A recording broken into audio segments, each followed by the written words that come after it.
Tuesday, November 25th, today, bail reform bill. What Manitoba lawyers and the Justice Minister think of the changes proposed in Ontario. A Winnipeg man vows to keep fighting after the province denied coverage of an expensive medication. And later, the breakthrough that could give Canadians battling an aggressive cancer more time. Your Morning Winnipeg starts right now.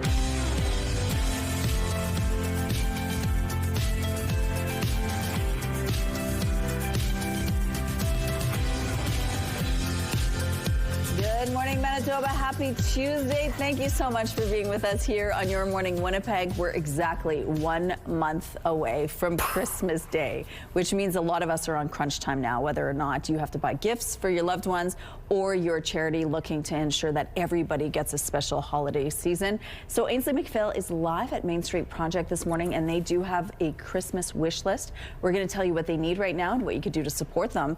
My wish list happened yesterday. It was really nice. Another beautiful day, but it's about to change, isn't it? How long are you wishing for that for? Wouldn't it be nice if it could last? I just want a little bit of snow, not a lot. Right? Yeah, well, we might get that little bit of snow today. There is the possibility. I'll show you the satellite image in a second. Let's get through these numbers first. Look outside, and it's -2 with winds out of the north-northeast, 22 kilometers per hour. The pressure is rising. The humidity is sitting at 94%. We do have some heavier clouds hanging over us this morning, and there's all of the snow. Now, you can see actually the bulk of it is south of the international border, but there is a little bit rolling through southern Manitoba.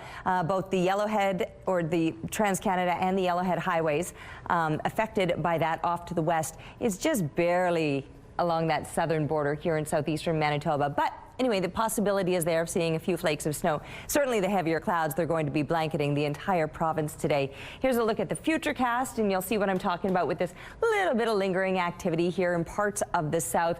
Very scattered and speckled if you see it, but that chance of a few flakes falling, not a huge walloping of snow by any means, but it might start to look a little festive and wintry. And certainly the temperatures will keep it around whatever does fall, because we certainly are moving into some cooler weather after that stretch. Well, pretty much the entire season up until now has been well above seasonal, though even today, even though we are starting to get a little bit cooler, we're still remaining above what is normal for this time of year. Maybe a few clouds here or there, but there will be some sunshine returning after today. Temperatures will be on the slide, though. I've been talking about that getting quite cool by the end of the weekend and into the start of next week. -5, that's normal for this time of year, so still above it today, but the slide has already begun. Thank you, Terry. As governments grapple for new ways to address bail reform across the country, Ontario is set to table a bill which would require those accused of a crime to pay their bail up front in cash. And while some Manitoba lawyers are concerned, the Justice Minister says he's willing to look at good ideas if they work for Manitoba. CTV's Harrison Shin explains.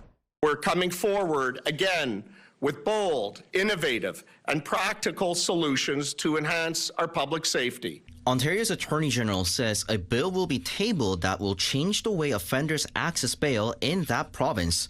Instead of paying after the conditions are breached, they will be required to pay up front as a cash security deposit. The move is eliciting reaction here in Manitoba. Are we suggesting that someone who can't afford to pay this is more likely to be compliant with bail than someone who can't afford to pay it? And if they can't afford to pay it, do they then get essentially denied release? Is that what is going to happen? Legal Aid Manitoba Executive Director Peter Kingsley says it's important to remember people on bail are innocent in the eyes of the law. They are not guilty until they are proven by a judge to be guilty. So they will be sitting in custody.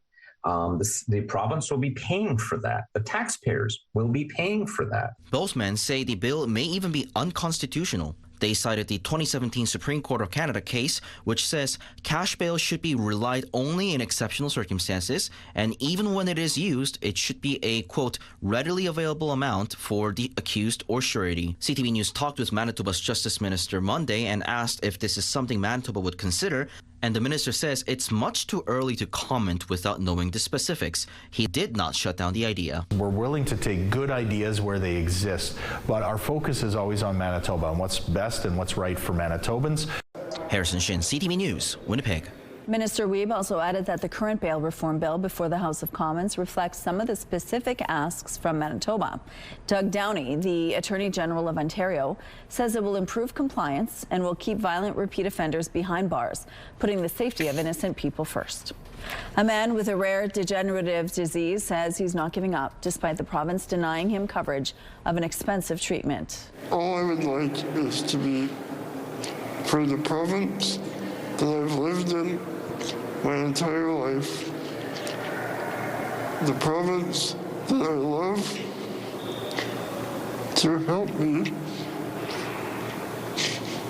and provide treatments. 30-year-old Jeremy Bray lives with spinal muscular atrophy and is using a medication called Risdiplam to treat it. It has not yet been approved by Canada's drug agency for people older than 25. His free coverage from the manufacturer will end in a couple of weeks. If Bray wants to keep using it, he will need to pay upwards of $300,000 a year. He was hoping the province would cover it, but Monday he was told his request was denied. What we'd like to see is Roche work with the CDA to use Jeremy's case and other cases, if they exist, as a real-time, a real-world example, clinical study, if you will, in order to inform the CDA being able to produce updated recommendations. The health minister says they reached out to other jurisdictions about the matter, but haven't heard back. PC leader Abi Khan called Monday's denial a heartless decision. But we won't stop advocating for you, Jeremy. We're going to keep working for you. We're going to keep doing everything we can, and we're optimistic and praying that there will be a way forward for you. Bray's family says they will be exploring all of their options. A water main break that disrupted operations at a Winnipeg hospital over the weekend is fixed. Winnipeg Regional Health Authority says the water main break at Seven Oaks Hospital was repaired late Sunday night. Flooding was discovered around 10 p.m. Saturday. A full water shutdown of the hospital took place while repairs were made. Officials say work is now underway to fully restore all services at the hospital. Conservation officials in BC have captured 2 bears, but so far there's no link to last week's grizzly bear attack on a group of elementary school students, which sent several to hospital. So at this time, it's preliminary. We don't want to jump to conclusions, but some of the evidence collected from this individual bear this morning didn't have the linkage that made us confident that it was the correct bear.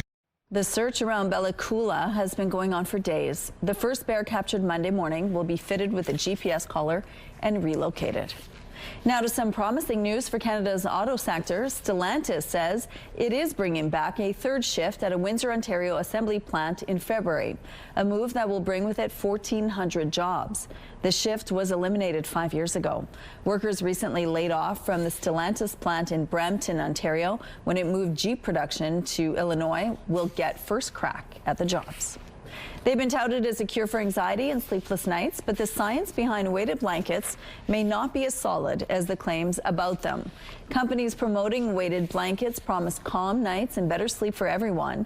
Filled with glass beads or plastic pellets, they use deep pressure stimulation to mimic a comforting hug. Research suggests the blankets may be beneficial for people with diagnosed mental health conditions, but for the healthy, many of the studies lack quality data, offering little proof sleeping under a weighted blanket can help someone who's casually anxious.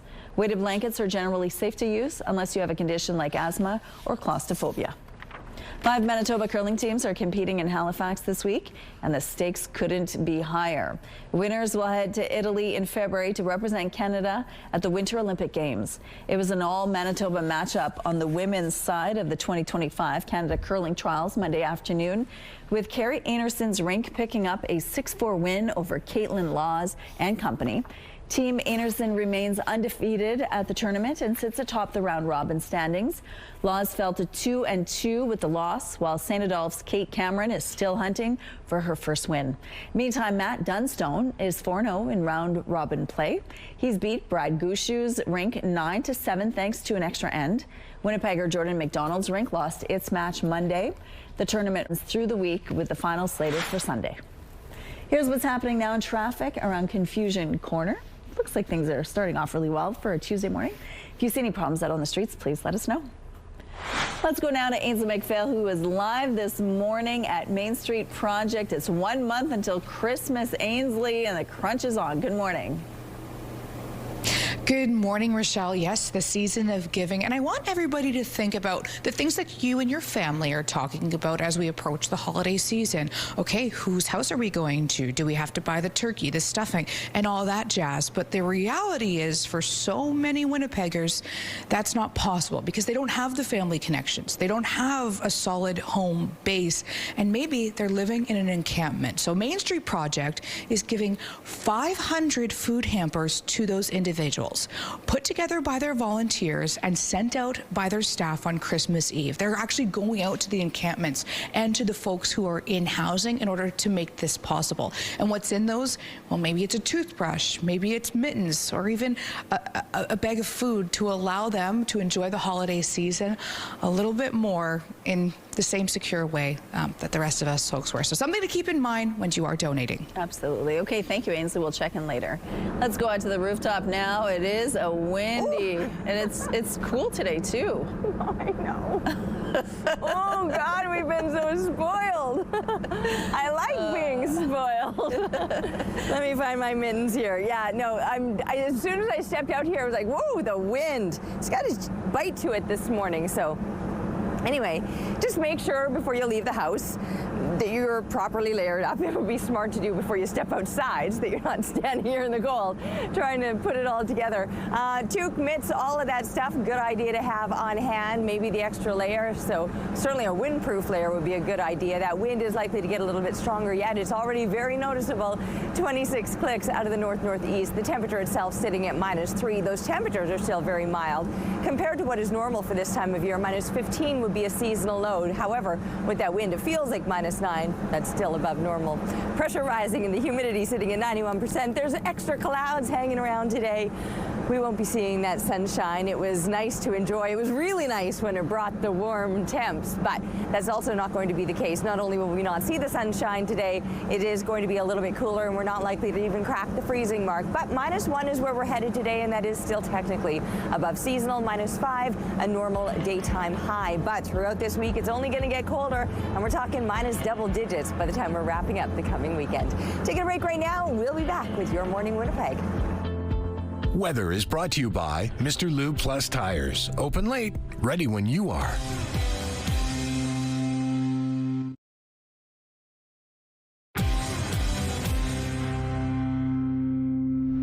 Good morning. A 67-year-old woman has died after being hit by a car in Osborne Village last week.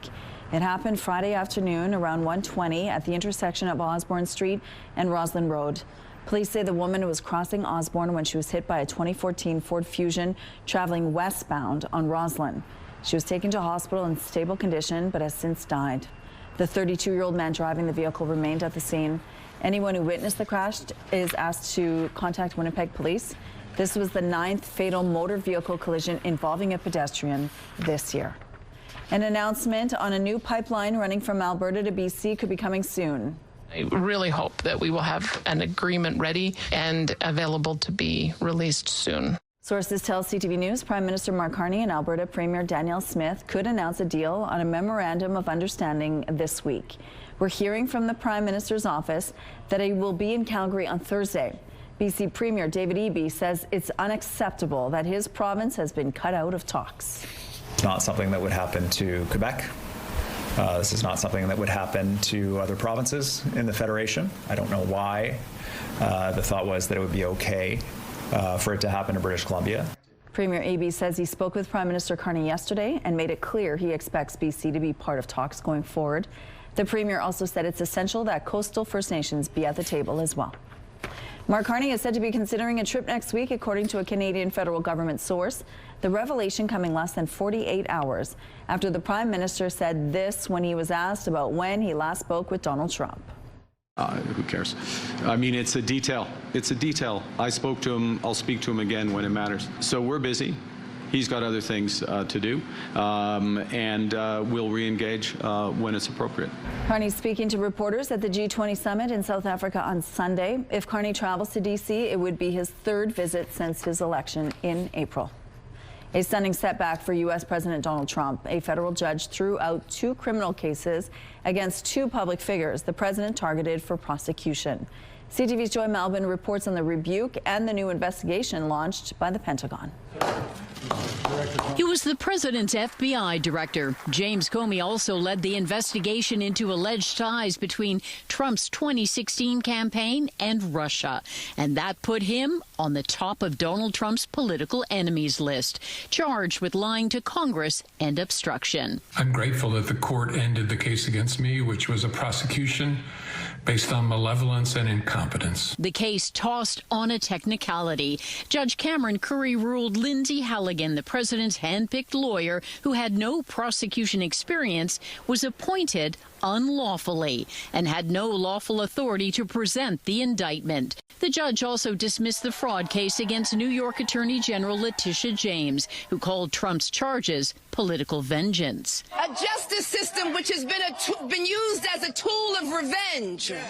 Trump lashed out against James after she successfully sued him for business fraud in 2022 for millions of dollars. Last fall, Trump complained in a social media post that nothing is being done about his political enemies, naming Comey and James among others. Next on the hit list, former astronaut and Senator Mark Kelly, now being investigated by the Pentagon for appearing in this video.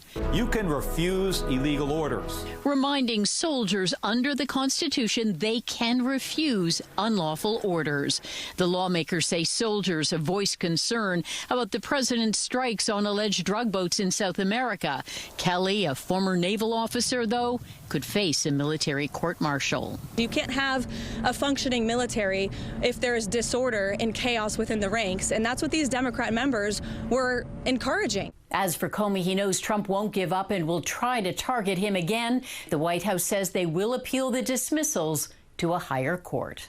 Christmas party season is just here, and that's worrying the people at Operation Red Nose. The Safe Ride organization is facing a critical shortage of drivers. Okay, thank you. Merry Christmas. Right now, Operation Red Nose has fewer than 200 volunteers signed up, and officials say they need 600 volunteers in order to run smoothly. They had hoped to be able to reach that this Friday. Each year, Operation Red Nose provides safe rides home, keeping impaired drivers off the road. But without enough volunteers, that critical work is at risk. It's actually critical that we get things going right away because there's also a process with a volunteer. We need to do some background work and make sure that all their licenses are good. And there's all sorts of little things that we need to do. So we do need some time to get people up and running. Plus, there's some training that has to happen if you've never volunteered before. So the sooner people can sign up, the better. Operation Red Nose needs drivers and dispatchers and says shifts are flexible. If you can help out, go to rednosewinnipeg.ca. Some road closures to remind you about this morning. One lane will be closed in each direction following the morning rush on St. Mary's Road between Fermor and Abinogi-Mikanah. Ridgewood Avenue will be closed today from Fairmont to Oakdale, and the curb and a middle lane on Donald will be closed after rush hour between Portage and St. Mary Avenue. If you have any other traffic tips to share with us, please text them to 10400. Traffic is brought to you by Curtis Carpets, Manitoba's flooring experts. All right, a beautiful look now through the Bath Fitter Live Eye. Bath Fitter, your bath and shower experts for more than 40 years. I say it's beautiful because I'm back inside and it's nice and toasty warm. Ooh. Those winds this morning, they're going to be on the stronger side, increasing throughout the day. And the temperatures, well, I mean, they're still above seasonal, but that wind, I swear, is all the wind this morning. That's where we're going to point our finger and say, ooh, it stings a little bit. Temperature-wise, though, well above seasonal when minus 15 is a normal low. Here we are in these low single digits all through southern Manitoba. Through the central part of the province, you're in those mid-minus single digits, but again, well above what you would expect for this time of year. And our coldest temperatures are -6 up in the most northern part of the province. But heavier clouds are expected right across the province. And you can see rolling through the southern part, the snow that's passing through, affecting traffic probably on both the number 1 and the 16 or the Yellowhead Highway. And over here into the southeast, it's not quite far enough north to reach the Trans-Canada, maybe just kissing it a little bit there. But for the most part, it is just along that most southern border. As we continue on through the day today, the heavier clouds will be sticking around. So don't expect much in the way of sunshine. -3 as kids get settled into the classroom, -2 over the lunch period. And by the time they're coming home again, -1, not even cracking the freezing mark today. So staying a little bit cooler than it's been, but -5 is a normal daytime high. And we're still above that for at least another couple of days. With clearing throughout the day tomorrow, we'll get that sunshine back again. But we're also going to get those colder temperatures moving in with -double digits as we're wrapping up the weekend and looking ahead to next week. Jackrabbits have been spotted up in the Moosehorn area. Actually, Kaylin said she's been spotting them for a while, but it hasn't been able to get a picture until now. Thank you for your perseverance, Kaylin, and for sharing your picture with us. Keep them coming, please, to Winnipeg Weather at CTV.ca. We're taking a break, but we'll be back with Your Morning Winnipeg. We all know just how cold Manitoba winters can be. Imagine not having a winter coat, boots, a toque, or mitts, and stepping out into the cold. That's the reality for many kids. But you can change that. Give the gift of warmth. Donate to Coats for Kids. New hope for Canadians suffering from one of the most aggressive cancers, glioblastoma. And while patients still don't have a cure, they may potentially have something they rarely get: more time. CTV's Avis Favreau has more on the breakthrough and the barriers in this exclusive report. Stretcher is 67-year-old Elena Marcoux, about to be treated for an aggressive brain tumor in a very new way. We confirmed that this is a glioblastoma. She's one of about 1,000 Canadians diagnosed each year with glioblastoma, a cancer with a very high death rate. It ended the life of musician Gord Downey. The key problem, chemotherapy can't get past the blood-brain barrier to stop the tumor cells. So as part of her treatment, doctors give Elena an infusion of tiny microbubbles. And as she lays in an MRI, they send ultrasound waves into her brain to cause those bubbles to vibrate. The result, the bubbles are able to briefly pry open the brain's protective barrier, allowing the anti-cancer drug to reach the tumor. As I went through, it got easier. A new study of 34 patients, almost half of them in Canada, found this treatment given once a month for just 6 months extended overall survival from 19 to 30 months, a 40% increase. All the more intriguing because a few patients have survived longer. There are still patients who were on this trial that are still alive right now, and that's 4 to 5 years in. While not a cure, Dr. Lipsman is hopeful. This is a disease that is in urgent need of treatment. I think the safety data was pretty compelling. I think the efficacy data was pretty compelling. And I'd love to see this as quickly as possible move through the regulatory process. The treatment is clearly promising, but it needs big hospital-based equipment like this MRI, meaning it will be hard to get out to patients across the country. And that's why Canadian scientists here are developing the next generation of portable focused ultrasound. And this is what the next Canadian-designed prototype looks like: wires that deliver the ultrasound outside of an MRI, with patient studies to begin next year. We can do it faster, we can do it more streamlined, doesn't require an overnight stay, but all of those steps will mean a much reduced cost footprint. Elena, meanwhile, has one more treatment to go. I have 2 grandkids, one is 10 months old, and I can be around them. After which she hopes her brain tumor remains stable as she helps science with the next stage of this research. Avis Favreau, CTV News, Toronto. Your Morning Winnipeg. Coffee is brought to you by Robin's Donuts, your favorite stop.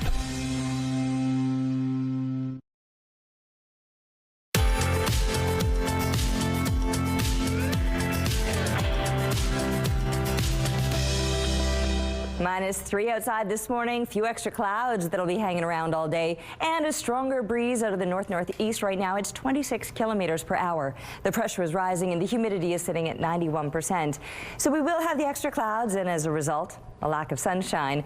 With those clouds, there may even be a little bit of scattered snow. We've been keeping an eye here on the satellite image, and you can see it rolling along the southern stretch of the province, mostly along that international border, and a lot more activity further south of us. But you can see it's as far north as the Yellowhead Highway, or the number 16 off through southwestern Manitoba. Heavier clouds blanketing all of Manitoba today. And like I said, with that, of course, we won't be seeing much sunshine, but we're still going to get above seasonal temperatures. -1 is where we're headed today. -5 is actually a normal daytime high, and we're above that already, sitting at -3. So again, it's going to be mild, but it's also going to be windy. At times, those winds could be gusting to about 50 kilometers per hour, and still with those stronger winds in place overnight as we drop down to -6. But a normal low would be -15, so all things considering, we're doing okay. It will be a little bit cooler tomorrow, but certainly a little bit brighter. -3 as those clouds begin to clear out and those winds begin to taper off. From there, it only gets colder as we continue on through the week, but there will be some sunshine to enjoy, so at least it will look good. It may not feel as good, especially once we're looking toward the end of the week and the weekend, as those temperatures slide into the minus double digits and put us below seasonal. Thank you, Terry. Fire crews are dealing with a house fire in the Centennial neighborhood. The call came in shortly after 4 this morning for a fire in a 2-story home in the 200 block of Laura Street near Alexander Avenue. At this time, it's not known what sparked the fire or the amount of damage done. CTV News has reached out to the City of Winnipeg for more details. A North End church wants to put a 9-foot fence with barbed wire, but the city has put a stop to that plan.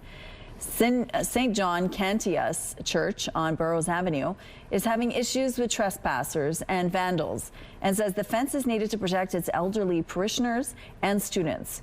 But city planners rejected its proposal, saying a fence this tall with barbed wire gives the property a fortress-like appearance. CTV Jeff Keel explains. Erilyn Egg lives across from the St. John Cantius Church on Burroughs Avenue. She also occasionally attends. We see a lot of our neighbors go there. There's a few not even from the neighborhood that would come by and visit the church. Unfortunately, she's seen some unwelcome activity on the church grounds. We've seen a few people, you can tell they're under the influence, just cutting through or making troubles. And then I've seen a few occasions where police are called. According to a report at City Hall, the church has problems with trespassing and vandalism. CTV News has also been told there is drug use on the site. A fire was lit in a garbage bin, and someone even climbed on the roof. So the church wants to build a 9-foot chain-link fence on all sides of the property with barbed wire on top. This rendering shows 3 strands of barbed wire. But the city's planning department rejected the proposal, saying fence heights are limited in residential areas to keep sightlines and promote a sense of community. The fence height is incompatible with other residential properties on the block. Aesthetically, a fence of this height with barbed wire gives the property a fortress-like appearance. The church is appealing the decision. In a letter, Pastor Yolanda Gamallo wants to know what minimum modification the city will allow to protect their elderly and vulnerable parishioners, as well as 222 catechism students from intoxicated, knife-brandishing, arson-threatening trespassers, vandals, thieves, and campers. He asks for kind consideration towards their appeal.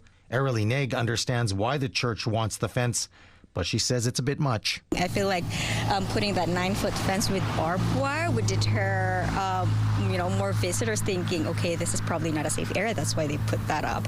Jeff Keel, CTV News, Winnipeg. The city report says the church was offered other fencing options that would be supported, but the church declined. In his letter, the pastor says they were told they could build ornamental fencing, but says they can't afford that. The appeal is set for Friday. U.S. President Donald Trump appears to be trying to balance ties with Asia's top 2 economies. Trump held back-to-back calls with the leaders in Japan and China. He agreed to visit Beijing in April and invited Chinese President Xi Jinping for a state visit later this year. President Trump also spoke with the Japanese Prime Minister, who said Trump reached out to reaffirm ties with Tokyo. It was the leader's first phone call since Tokyo's leader sparked a diplomatic dispute with China after saying a hypothetical Chinese attack on Taiwan could trigger Japanese military action. The comments prompted an immediate response from Beijing that included a boycott on travel to Japan. There was liftoff early this morning as China launched a spacecraft to bring back a team of astronauts who have been stranded.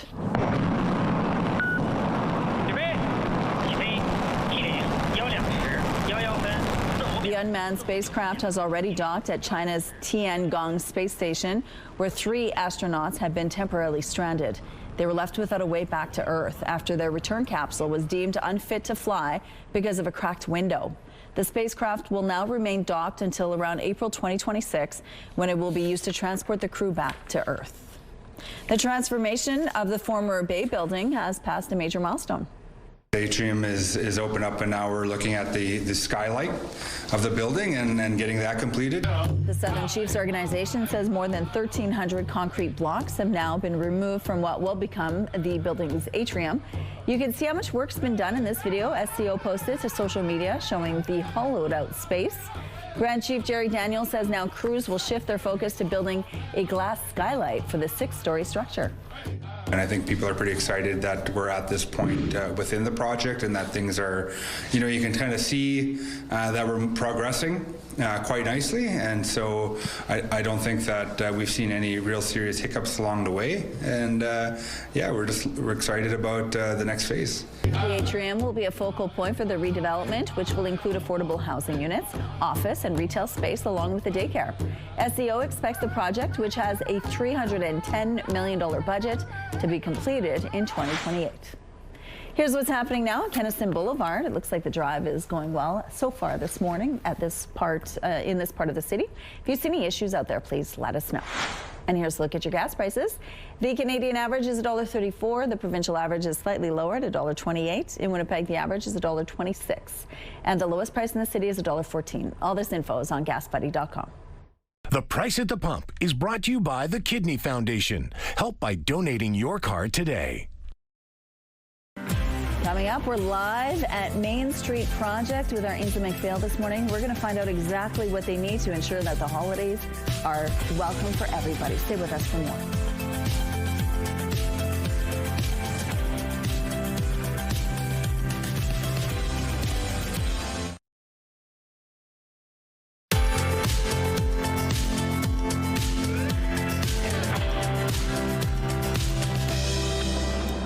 Hot tip, get dressed before you go outside. Learning as I go, my friends. I am far more comfortable, although I actually don't think it's as windy as it was when I was out here 20 minutes ago. That being said, those winds are still likely to be increasing throughout the day today. It's -3 right now. Those winds north-northeast, 26 kilometers per hour. Pressure rising, humidity sitting at 91%. I just saw 2 snowflakes. 2. That'll start our count for today. I don't know if we're going to be seeing much, but the possibility is certainly there. We've been seeing it on the satellite image through parts of southern Manitoba, and we certainly could be finding ourselves in the path of a little bit of activity today. The bulk of it will stay south of the international border, but it doesn't mean that we won't see a little bit of scattered snow today, especially more so through southwestern Manitoba.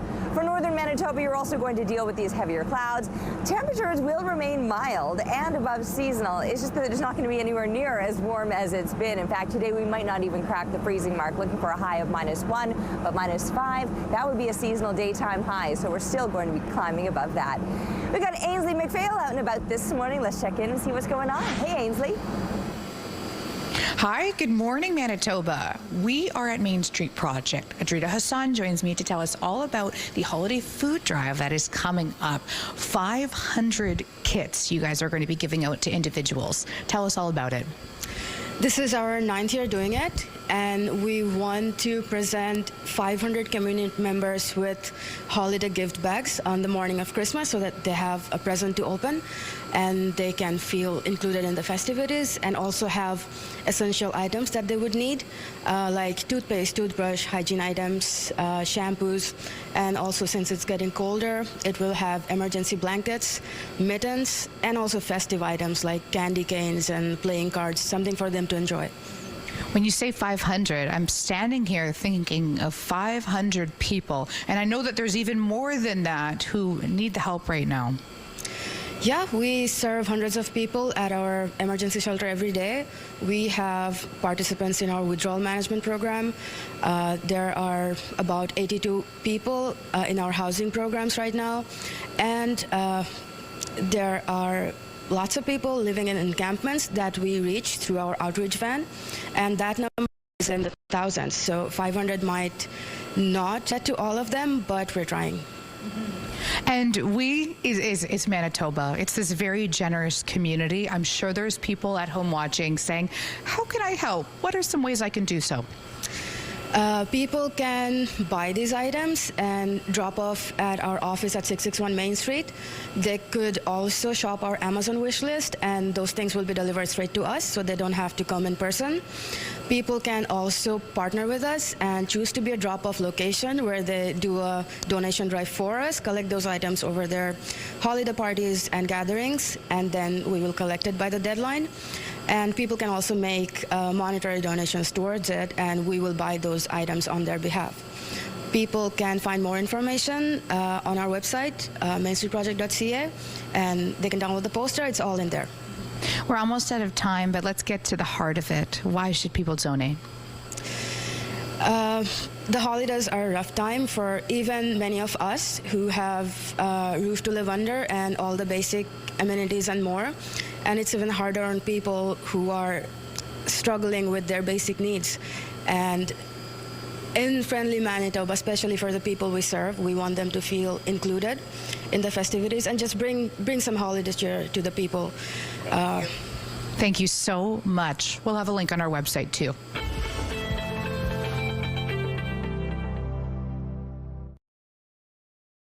Looking at the early markets, the Dow Jones is trading lower. The Nasdaq and S&P index have also dropped lower. The loonie is trending lower, sitting at around 70.90 cents U.S. The Hang Seng adding 178 points, and the Nikkei index is up 33 points. Good morning, it is 6:46. The bodies of two men in their 40s have been recovered in two separate drownings in northern Manitoba. RCMP say authorities pulled one of the bodies from the Nelson River near Norway House over the weekend. They say footprints leading to open water were discovered near Cross Lake, and that led to the recovery of a second body. Mounties are warning people to stay off the ice and urged caution to those trying to walk on or cross waterways that appear to be frozen. The federal government is providing funds to the province to help improve access to health services in French. The Government of Canada recognizes this and is working to ensure that Canadians are able to receive health services they need in the official languages of their choice. The money will help collect data on patient language preferences and the languages spoken by the province's healthcare workforce. A virtual health initiative will also be launched to provide services in French for francophones living in rural and remote regions. The province will receive just over $2.1 million over the next 4 years as part of the announcement.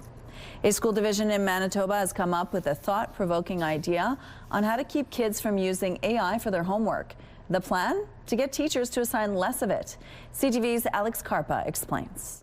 A consistent classroom trend has emerged among students over the last few years. We noticed that the students were having problems with the homeworks. Alain Laberge believes AI and other online tools have played a role in this shift. The school division he works for recently issued new guidelines for teachers recommending that homework be assigned in moderation while encouraging students to read on their downtime at night. We have not forbid homework. What we're telling them is the easiest thing and one of the best thing is to read. Laberge believes AI is impacting how students complete their homework. They would just simply turn around and ask AI questions and just write down the answers, which we believe is not really useful. It's not the way, it's not critical thinking. Teachers are being asked to be careful of the types of homework they give out to ensure AI isn't being used as a copying tool.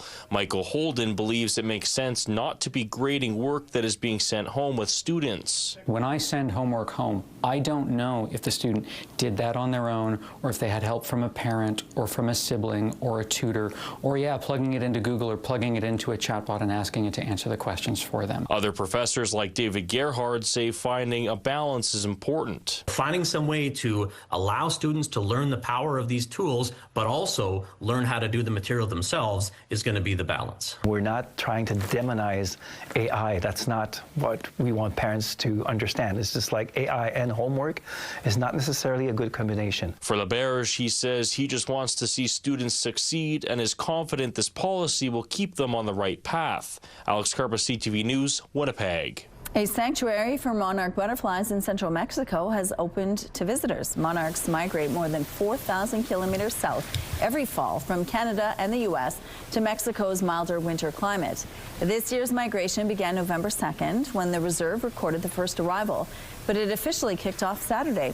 The number of butterflies doubled last year when compared with the year before. That is attributed in part to reduced drought conditions. Canada has a new top dog. A Pekingese named Prince came in first at the Canadian Kennel Club's National Championship Dog Show in Toronto over the weekend. Prince and his owner collected the Best in Show honor and its $5,000 prize.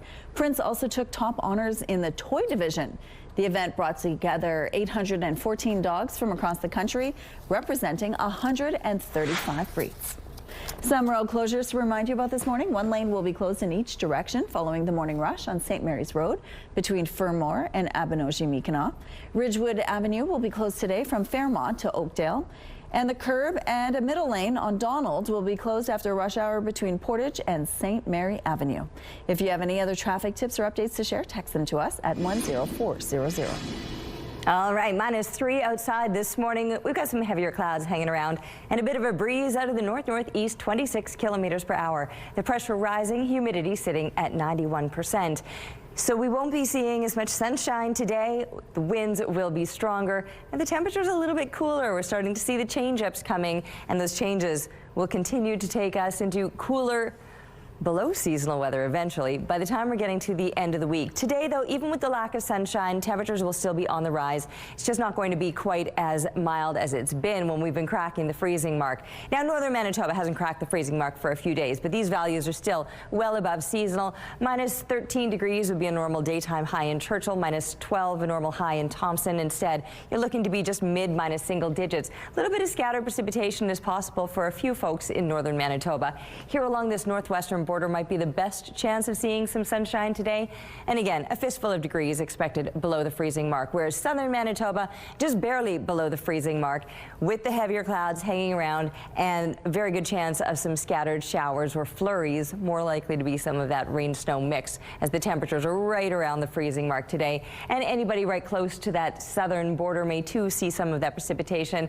The possibility is there for us to see a few flakes of snow. I saw all of 2 snowflakes when I was up on the rooftop a minute ago or 10 minutes ago, but we're not expecting to see much in the way of snowfall and certainly not much in the way of accumulation. But again, anyone just a little bit further south may be getting clipped with that system that's passing through.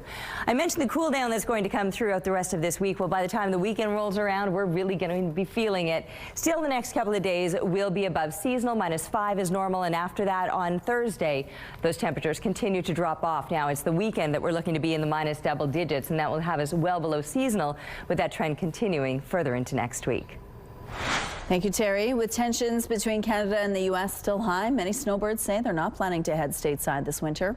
CTV's John Venivalle-Rao has more on the fractured state of relations and what American politicians who were in Halifax this weekend had to say about it. At Toronto's Pearson Airport, this is typically a busy week for U.S. travel, with American Thanksgiving on Thursday.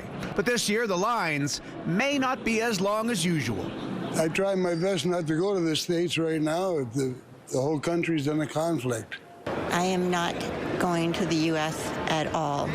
Many travelers continuing to boycott travel stateside since relations with our neighbors remain strained. Something brought up by several American senators from border states over the weekend as they attended an international security conference in Halifax. Some calling Trump's tariffs a mistake, noting not only the economic damage, but how Canadians are responding personally.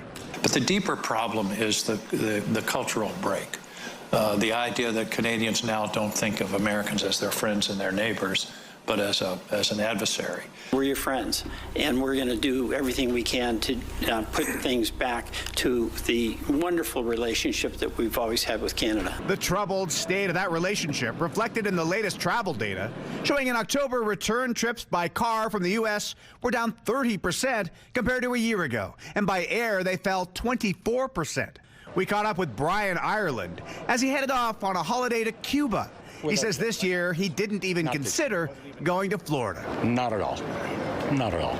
We just try to stay clear there right now. We're not involved in the politics, and we're happy to be a Canadian. A recent poll found 70% said they'd feel uncomfortable traveling to the U.S. this winter. 65% said they were concerned about new border requirements for long-term visitors, including fingerprinting. Still, some of those U.S. senators remain optimistic the damage to relations can eventually be repaired, with one of them, an independent, simply calling the tariffs ridiculous. John Venevalley-Rouse, CTV News, Toronto. With Christmas just a month away, Winnipeg businesses are taking stock of their Christmas trees. For those waiting to trim, there's no shortage this year. In fact, demand is down. CTV's Joseph Bernacki has more on this tree trend. A chainsaw levels off the base of this pine tree at Ron Paul Garden Center. It will soon be covered with ornaments and tinsel in a customer's house. Ray Dubois, the center's owner, has been watching consumer demand for real trees go down since the COVID-19 pandemic. They had extra money because they couldn't go on trips, so let's make it a real Christmas, right? So we saw our peak then.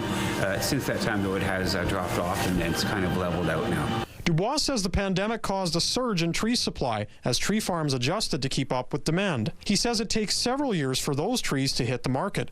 Now that the trees have arrived, Dubois has no shortage of supply. We're in that 5 to 7 year sweet spot. So now this year we were contacted by tree farms asking if we needed trees, which is a first for me since like 2015. Last year, Dubois said he gave away 400 Christmas trees at the end of the season based on decreased demand. He says existing tariffs and tension with the U.S. is also driving down sales. A producer out of Nova Scotia was saying that his tree sales into the United States have completely vanished. However, that hasn't slowed tree sales everywhere locally. Just down the street at St. Mary's Nursery Garden Center, owner Carla Hertzina says while the price of Christmas trees have gone up, real tree enthusiasts have kept up the demand. The people that are coming in looking for fresh cut trees, they are an adamant fresh cut tree person, and they are still finding some good selections of trees that are out there. The owners say only time will tell how many trees will be left at the end of the season. Back at Ron Paul, Mike Herman and his wife Giselle are committed to fresh trees. They say it's a must-need for their holiday season. We've never not had a real tree. We've always had a real tree.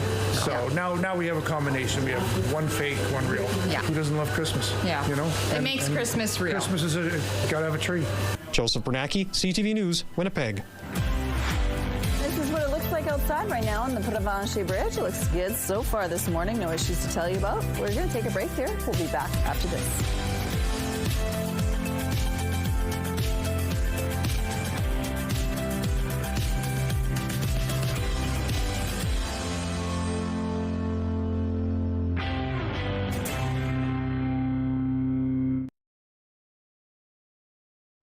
It's Tuesday, November 25th. Today, cash bail shift. Ontario eyes upfront bail payments as Manitoba reviews whether the approach fits here. Plus, costly care denied. A Winnipeg man with a rare disease faces losing treatment after the province rejects his coverage request. And holiday heat check. Most Canadians want family time, but experts share easy ways to cool those holiday table tensions. Your Morning Winnipeg starts right now.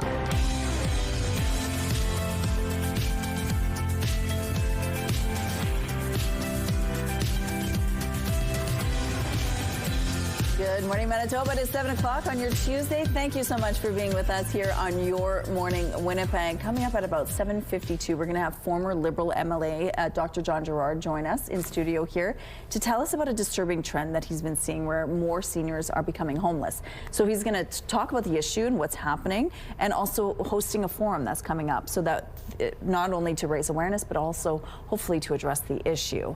But when it's this cold outside, we all need to be listening. Absolutely. And paying attention. So here's the thing. Before you're getting dressed today, think about a windproof layer. The biggest thing that you're going to notice today is those stronger winds increasing. Right now, they're out of the north-northeast, moving 26 kilometers per hour. Our temperature itself at -3 is still well above seasonal. Normal lows would be -15. So we're sitting in a pretty decent place temperature-wise, but we will have some heavier clouds hanging around after a few days of sunshine now.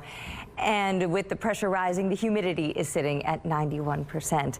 Yes, the extra clouds that we'll deal with across the entire province today will come with some precipitation. Certainly here along the southern half of the province, you can see what's rolling through. And for the most part, it's right along that southern border or further south of it. But there are a few places through southwestern Manitoba that will deal with that through the day today, or anybody right along that very southern border here on the southeastern side. Doesn't mean there won't be a few scattered flurries throughout the rest of the province. The possibility is certainly there, but the bulk of the activity will be further into the southern part. Here in the northwest is where things might even clear out a little bit later on today. That's the one place that might see a little more sunshine than the rest of us, who will deal with those heavier clouds throughout the day, but starting to clear out into the evening overnight, and that'll set us up for a lot more sunshine for tomorrow. And in fact, the rest of the week, things are looking a little bit brighter, but it's also going to get a little bit cooler as we continue through the week. -1 is where we're headed today, so not even cracking the freezing mark. I know we've been spoiled pushing up into the plus digits. That all comes to an end. Not only will we not crack the freezing mark today, but we're back to a seasonal -5 in just a matter of days. And after that, it continues to cool off as we're looking toward the weekend. Plenty of sunshine, but those temperatures just slowly and steadily dropping off, with minus double digits waiting this weekend ahead. And I love this. Thank you to 13-year-old Sam for the painting today. How clever and whimsical. I like what you've done. And we would love to see more of your art, so draw, color, or paint for us and send that picture to Winnipeg Weather at ctv.ca.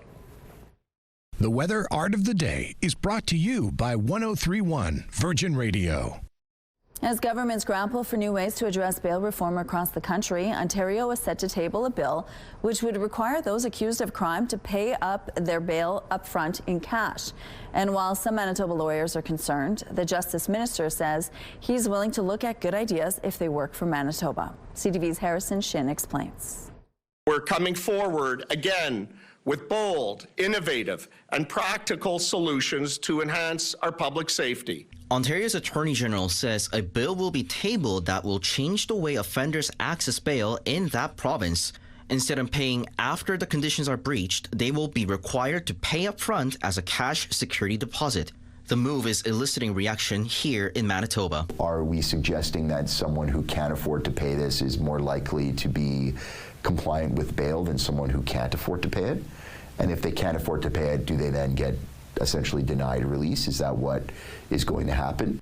Legal Aid Manitoba Executive Director Peter Kingsley says it's important to remember people on bail are innocent in the eyes of the law. They are not guilty until they are proven by a judge to be guilty.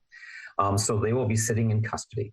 The province will be paying for that. The taxpayers will be paying for that. Both men say the bill may even be unconstitutional. They cited the 2017 Supreme Court of Canada case, which says cash bail should be relied only in exceptional circumstances, and even when it is used, it should be a, quote, readily available amount for the accused or surety. CTV News talked with Manitoba's Justice Minister Monday and asked if this is something Manitoba would consider, and the minister says it's much too early to comment without knowing the specifics. He did not shut down the idea. We're willing to take good ideas where they exist, but our focus is always on Manitoba and what's best and what's right for Manitobans. Harrison Shin, CTV News, Winnipeg. Minister Wiebe also added that the current bail reform bill before the House of Commons reflects some of the specific asks from Manitoba. Doug Downey, the Attorney General of Ontario, says it will improve compliance and will keep violent repeat offenders behind bars, putting the safety of innocent people first. A man with a rare degenerative disease says he's not giving up, despite the province denying him coverage of an expensive treatment. All I would like is to be for the province that I've lived in my entire life, the province that I love, to help me and provide treatments. 30-year-old Jeremy Bray lives with spinal muscular atrophy and is using a medication called Risdiplam to treat it. It has not yet been approved by Canada's Drug Agency for people older than 25. His free coverage from the manufacturer will end in a couple of weeks. If Bray wants to keep using it, he will need to pay upwards of $300,000 a year.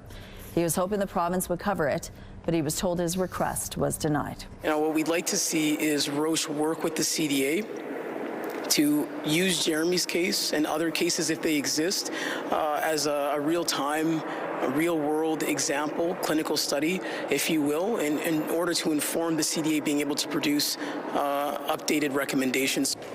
The health minister says they reached out to other jurisdictions about the matter, but haven't heard back. PC leader Abi Khan called Monday's denial a heartless decision. But we won't stop advocating for you, Jeremy. We're going to keep working for you. We're going to keep doing everything we can, and we're optimistic and praying that there will be a way forward for you.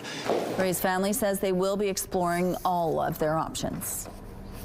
A water main break that disrupted operations at a Winnipeg hospital over the weekend is fixed. Winnipeg Regional Health Authority says the water main break at Seven Oaks Hospital was repaired late Sunday night. Flooding was discovered around 10 p.m. Saturday. A full water shutdown of the hospital took place while repairs were made. Officials say work is now underway to fully restore all services at the hospital. Portland Trail Blazers coach and basketball Hall of Famer Chauncey Billups has pleaded not guilty in his first court appearance. He's facing charges over profiting from rigged poker games involving several mafia figures and at least one other former NBA player. Billups was arraigned in a federal court on money laundering and wire fraud conspiracy charges.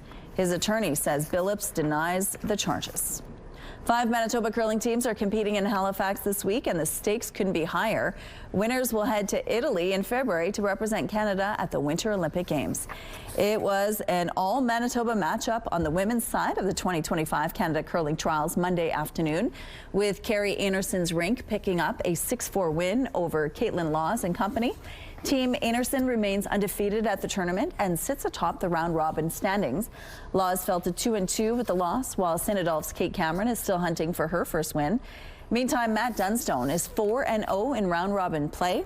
He's beat Brad Gushu's rink 9-7 thanks to an extra end. Winnipegger Jordan McDonald's rink lost its match Monday. The tournament runs through the week with the final slated for Sunday.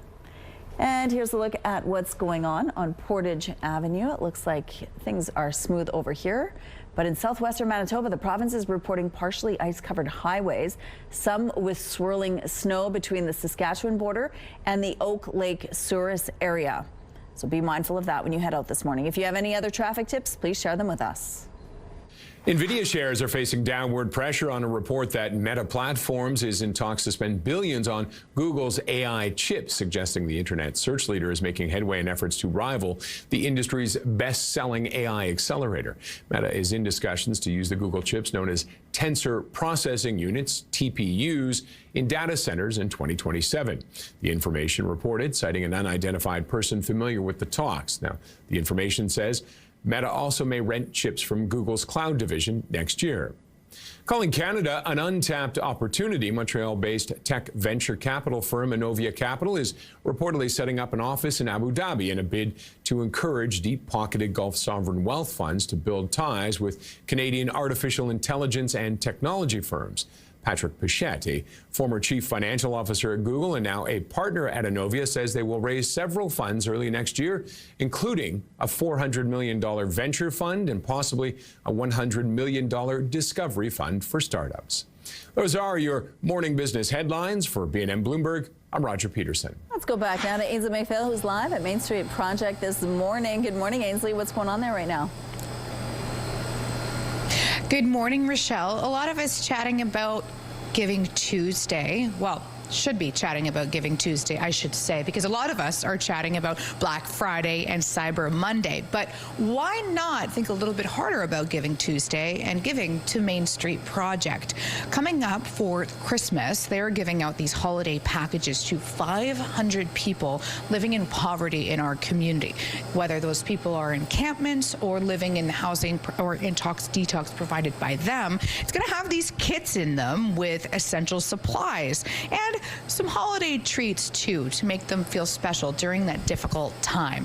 As the weather gets colder and colder, I know that we've been spoiled this fall. Terry Gale's been telling us all about that. But as it does get colder, that presents a lot of challenges for these individuals, and whether it be their skin or so many more health challenges as well. Main Street Project's doing van outreach. We'll tell you all about it in the 7 o'clock hour. Okay, thank you, Ainsley. Let's go out to the rooftop. When it's cold, the first thing I notice are my feet. They get cold first. Yeah, that's just it. And you do want to make sure that you're wearing proper footwear, not just like something that's going to be warm enough, but more so about the socks that you're wearing. And they need to be dry, because as soon as you sweat and those socks get wet, there's no chance of you warming up again after that. So that's a tip for you on how to keep your feet warm. Oh, I'm seeing just a few snowflakes out here. I've seen another 2. Add that to the 2 I saw before. That's a total of 4 snowflakes so far this morning, folks. -3 is where we're sitting right now. Those winds have eased somewhat. There's the 5th snowflake. 22 kilometers per hour. Those winds are out of the north. The pressure is rising. The humidity sitting at 89%. There's not a lot of snow happening, but every now and then you'll just see a flake, which probably tells you that system is getting getting a little bit closer. We've been keeping an eye on it over the satellite image, and certainly far more active in southwestern Manitoba or anyone right along that southern border, but seeing a flake or two here now, and that possibility, well, they're really across the province. We're going to deal with these heavier clouds, and there might be a few scattered flakes of snow even into parts of northern Manitoba. Best chance of seeing the sunshine today will be northwestern Manitoba for later on this afternoon. Most of us, though, will deal with those heavier clouds through the day and temperatures that won't quite crack the freezing mark, but will still be above seasonal because -5 is a normal daytime high, and we might not get into the plus digits, but we'll climb to a high of about -1 this afternoon. As we continue on through the week, it will continue to get cooler yet, but we will start to see a little more sunshine after today. Weather brought to you by Blinds Are Beautiful, helping your home get holiday ready with blinds from Hunter Douglas. Thank you, Terry. It's time now for a question of the day. It's 1 month until Christmas. And do you plan to spend more or less on the holidays this year? You can text your answer along with your name to 10400. Make sure to follow the automated instructions so we can feature your response. At Your Morning Winnipeg, we're all about celebrating your amazing pets, furry, feathered, or scaly. Your Pet of the Week submissions are amazing. We want more. Whether it's dogs, cats, birds, or any other pet pals, please send them our way. Drop your pet photos and a fun little story about them to Pet of the Week at ctv.ca, and then catch us every Thursday to find out if your pet is our Pet of the Week on Your Morning Winnipeg. We're going to take a break here. We'll be right back.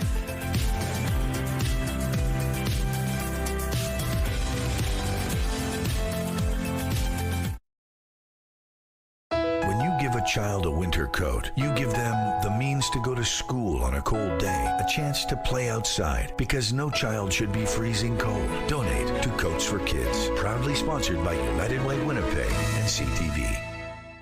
Good morning. A 67-year-old woman has died after being hit by a car in Osborne Village last week. It happened Friday afternoon around 1:20 at the intersection of Osborne Street and Roslyn Road.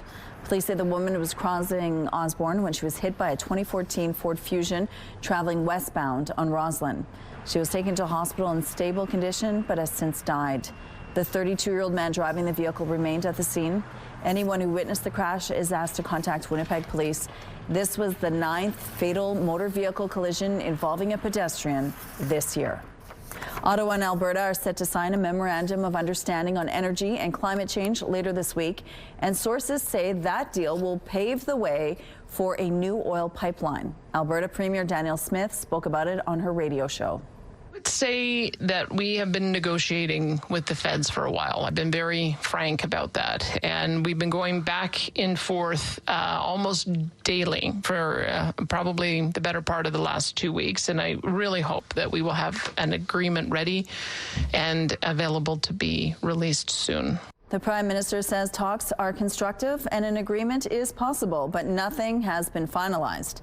The proposed pipeline is triggering a showdown between Alberta and British Columbia. BC Premier David Eby told the Prime Minister that if it goes ahead, coastal First Nations need to approve it, and the use of taxpayer dollars should be limited. Ukrainian President Volodymyr Zelensky is signaling that some progress has been made on a proposed peace plan to end the war with Russia.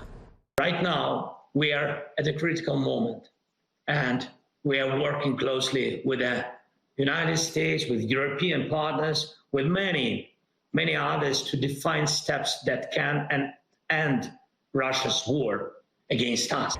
Negotiators are working to revise a 28-point peace plan offered by the U.S., a plan the international community has criticized for being too favorable to Russia. Zelensky says the plan now incorporates correct elements and that there are fewer points as well. The White House says there are no plans for a meeting between the U.S. president and Zelensky, but that it's still optimistic after Sunday's talks with Ukraine in Geneva. Here's what's happening now in the Norwood Bridge. Things have picked up here, as you can see, but so far it looks like things are moving well over here. But in southwestern Manitoba, we have a different story. The province is reporting partially ice-covered highways, some with swirling snow between the Saskatchewan border and the Oak Lakes tourist area. So be mindful of that, please, as you head out this morning. The iconic Canadian singer-songwriter Joni Mitchell will receive a Lifetime Achievement Award at next year's Junos. Rain and the snow on everyone. Mitchell will be honored for her fearless and groundbreaking career. The Junos have also announced Nelly Furtado will be inducted into the Canadian Music Hall of Fame. The ceremony takes place next March in Hamilton, Ontario. To some sad news, reggae pioneer Jimmy Cliff has died at the age of 81. You can get it if you really want. You can get it if you really want, but you must try. Cliff may be best known for his role in the 1972 film The Harder They Come. Its soundtrack, which included several songs by Cliff, helped introduce reggae to a global audience. According to Cliff's family, he died following a bout of pneumonia after suffering a seizure. Only one more sleep until the Hawkins crew is back. This is gonna work. Yeah, it better work. It's not like we're conspicuous or anything. Volume 1 of the final season of Stranger Things is out tomorrow. Netflix shared this one last trailer for fans ahead of the highly anticipated Season 5 premiere. We'll get 4 episodes tomorrow. Volume 2 is out on Christmas with 3 episodes, and we'll close out 2025 on New Year's Eve with this series finale. Your primetime lineup starts at 7 with E-Talk and The Big Bang Theory. MasterChef Canada heats things up at 8. At 9, catch The Traitors Canada. And 911 Nashville wraps things up at 10. It's all right here tonight on CTV. The CTV Primetime lineup is brought to you by Strictly Amish, exclusively in Arborg, Manitoba. Okay, you got me so excited there. I had no idea what that story was about, but you were like, the Hawkins crew is coming back, and I'm like, oh my goodness, because as a true Canadian, I'm thinking cheesies. No, it's not cheesy, but it's spooky, it's fun, it's 80s music, it's a blast. My kids are trying to catch up so that we can watch the finale together. Oh, okay. I've been watching it for a long time. I'm so excited. Well, that sounds all right, but you know what sounds better? Cheesy. Cheesy. Here's a look outside this morning through the Bathfitter Live Eye. Bathfitter, your bath and shower experts for more than 40 years. It's a little bit cloudier this morning, and we could even start to see a little bit of precipitation. All of 5 snowflakes I've seen so far this morning, but a lot more will be falling further south of us. Taking a look first at the numbers, it's still going to be very mild and above seasonal with where we're beginning right now, just a couple to a few degrees below the freezing mark through the south, and mid-single digits through central Manitoba. -6 or -7, those are the average temperatures through the north, but again, well above seasonal. Typical low temperatures across northern Manitoba will be pushing close into the high -teens and low -20s, with daytime highs still in the -double digits. But you too are doing all right as far as above seasonal temperatures go. We've got above seasonal temperatures, but some snow showing up here through the southern part of the province, and we've been talking about, you mentioned in the news, Rochelle, some active weather here affecting travel on the highway. So just keep that in mind this morning. Further south, it will remain far more active, and they've got winter storm watches all through the Minnesota area. They're talking about 6 inches of snow with that system, but we're not going to be seeing anything like that.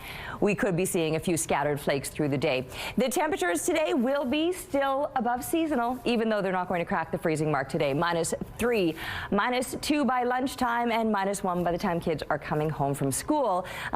Normal daytime highs, though, would be -5, and it's still going to be a couple of days before we're back to those numbers. Only a day, though, before we're seeing the sunshine again, and once we're back to those numbers, we'll slide well below them, and -double digits are expected this weekend. This little jackrabbit spotted up in the Moosehorn area and posed for Kaylin's photo. Thank you for sending this to us, and keep the pictures coming, please, to winnipegweather@ctv.ca.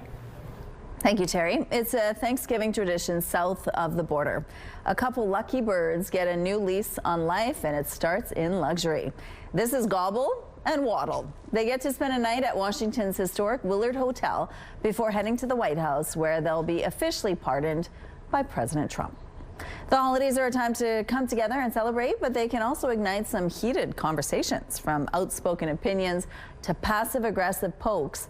Not every topic is worth unwrapping at the dinner table. CTV's Jesse Thomas has some tips on how to keep the peace and avoid a family feud during your festivities. For many, gathering with family during Christmas and the holidays is a must-do, but not everyone makes it happen. Is it important to get together with family for you?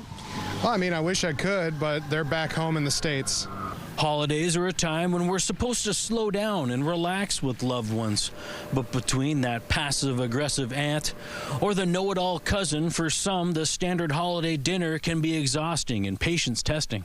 When we're with family, it seems that our push buttons, our triggers, get activated a lot more quickly. But according to a recent Leger poll, the majority of Canadians, 73% of those polled, say they're looking forward to spending quality time with family and loved ones over the holidays. we also asked the question whether or not they've come up with a fake excuse to dodge a family get-together, and 45% of Canadians said they had. Still, most want to spend time with their family at Christmas and over the holidays. Very important. Yeah, I'm in Alberta, and I'm visiting my family for the Christmas holidays. So, when asked about what conversations stir the pot most, Canadians most often mention politics, money, and immigration. So how do you handle those touchy subjects around the table? When we get to the point where it's almost a debate, well, with humor, you can say, oh, I didn't know that we would need a referee today. Or, I really appreciate you. And I can tell that right now we're going to have to agree to disagree. Those we talk to say there's no subject off limits. If I'm with the extended family, we put a cap on politics, but my parents, my brother, we're all like-minded otherwise. Jesse Thomas, CTV News, Halifax. Times Square has unveiled its newly redesigned New Year's Eve ball in the Big Apple. We're here for the inaugural ball raising for the Centennial New Year's Eve ball. It really is an exciting day in Times Square to unveil this brand new ball. This is Times Square's 9th ball, its largest yet. The redesign took 9 years. The Constellation Ball has an advanced lighting and motion system, as well as a new interactive audio feature. The new ball continues a tradition for Times Square that dates back to 1907. Coming up, we're live at Main Street Project this morning. There are items on their wish list to ensure that everybody has a happy Christmas this year. Stay with us for more.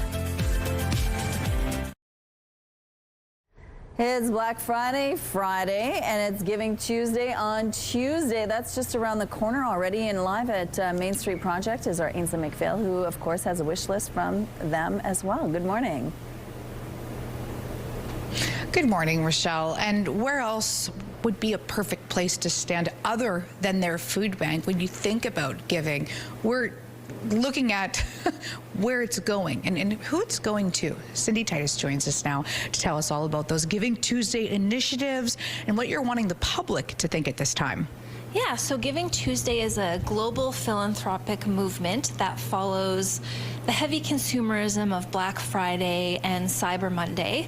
And, we don't begrudge anyone looking for a deal, but we're hoping that following that, folks will consider charitable giving leading into the holiday season. So Giving Tuesday kind of kicks off holiday season giving. It's in 1 week today, Tuesday, December 2nd, and we're hoping folks will consider Main Street Project in their giving for Giving Tuesday. Rochelle alluded to this off the top, but what would be on Main Street Project's wish list? Dollars. Yeah, we're really looking for financial donations for Giving Tuesday. Last year, through Giving Tuesday efforts, we raised over $35,000, and that's a big amount of donations for one day. So we'd love to see that kind of action again on this Giving Tuesday. And donations to Main Street Project go directly to our programs and services. So when you think about the work that we do in the community, we have 2 outreach vans on the road for the winter months, and it's definitely getting a lot colder this week. We have our emergency shelter just down the street here at the corner of Main and Logan, and we see hundreds of folks every day through that program for drop-in services, and then 120 spots overnight for sleeping. We have housing programming, we have withdrawal management services, so all funds raised go directly to frontline programs and services that support the most vulnerable and marginalized in Winnipeg. We got 30 seconds left. How can they do so? Yeah, if folks want to donate to Main Street Project, and we hope that you will, visit mainstreetproject.ca to make an online donation. We also can take a donation over the phone. Check is great, and we do e-transfers as well. So just check out mainstreetproject.ca for lots of those donating options. Thank you so much. And thank you at home who've contributed to that over $30,000 this Giving Tuesday. Let's see if we can beat it. That would be great. Okay, thank you, Ainsley. My kids have been coming home with their sweatshirts on. I think that's going to change today, Terry. Oof, yeah, I know. But actually not. Honestly, teenagers, they seem to be invincible. They wear hoodies all through the winter season, and that's pretty much it. Hands shoved in the pockets, but they're like, no, it's not cold. I felt it this morning with those winds most specifically, although those winds have eased from where they were this morning. Still, they are likely to get stronger throughout the day today. It's -3 at the moment with those winds out of the north, 22 kilometers per hour. The pressure is rising and the humidity is sitting at 89%. We got some heavier clouds hanging around and even some scattered snow showing up all through southern Manitoba. Things are far more active. Here in the southwest, we've been hearing about some dicey travel situations, so just keep that in mind. Slow yourself down, give yourself that extra time for the commute so you're not rushing. Anybody right along that southern border, that's where things are looking to be the most active. That doesn't mean that there won't be a flake or two of snow throughout the rest of the province, because we're all going to be dealing with those heavier clouds today.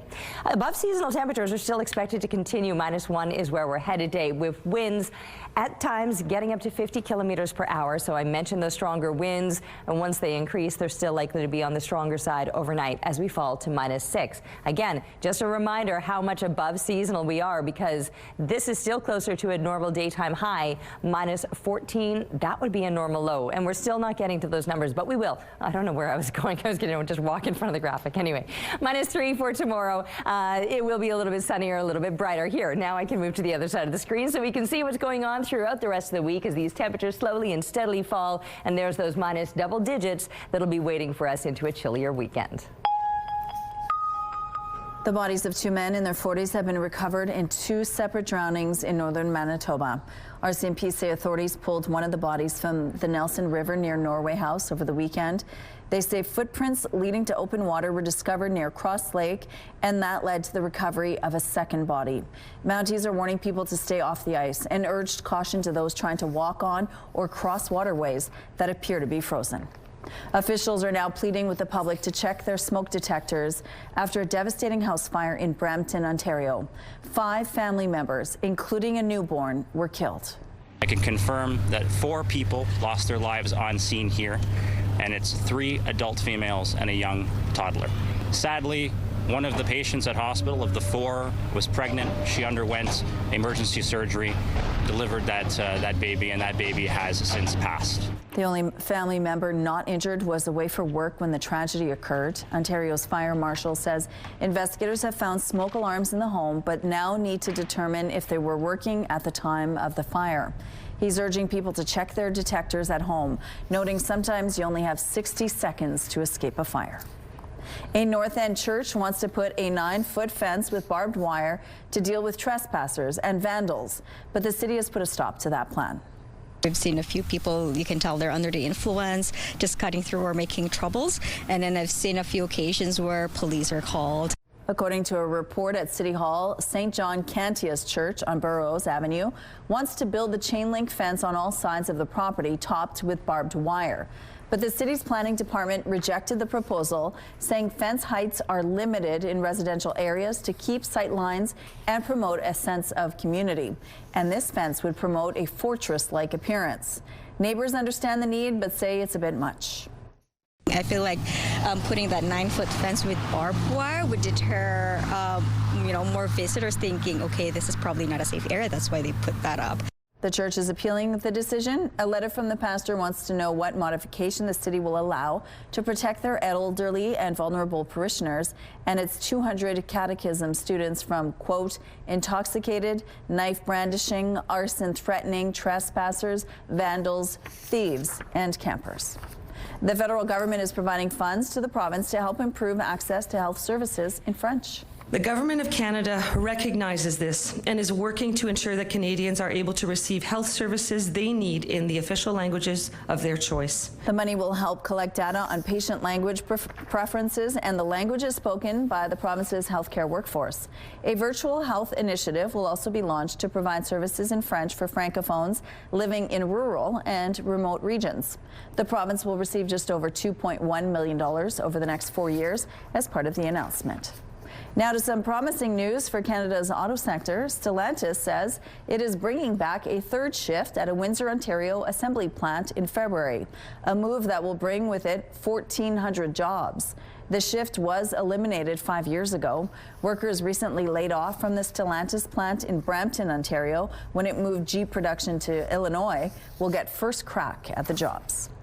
Delivery drivers in Australia are on course to gain minimum pay levels as Uber Eats and DoorDash have cut a deal with the country's transportation union. These are the drivers, the gig workers that deliver your food when you get onto the apps. And for too long, they were not getting paid decent wages in this country. Under a draft agreement released today, workers will now earn a little more than 31 Australian dollars an hour, about $28.50 Canadian. Delivery workers will also get guaranteed injury insurance under this agreement. Some road closures to remind you about this morning. One lane will be closed in each direction following the morning rush on St. Mary's Road between Fermor and Abinogi-Mi'kmaq. Ridgewood Avenue will be closed today from Fairmont to Oakdale. And the curb and a middle lane on Donald will be closed after rush hour between Portage and St. Mary Avenue. If you have any other traffic tips, please share them with us by texting them at 10400. Here's a look at your gas prices. The Canadian average is $1.34. The provincial average is lower at $1.28. In Winnipeg, the average is $1.26. And the lowest price in the city is $1.14. All this info is on GasBuddy.com. The Price at the Pump is brought to you by the Kidney Foundation. Help by donating your car today. Right now it is -3 outside with the windshield. It feels like -9. We'll be back after this short break. Your Morning Winnipeg. Coffee is brought to you by Robin's Donuts, your favorite stop.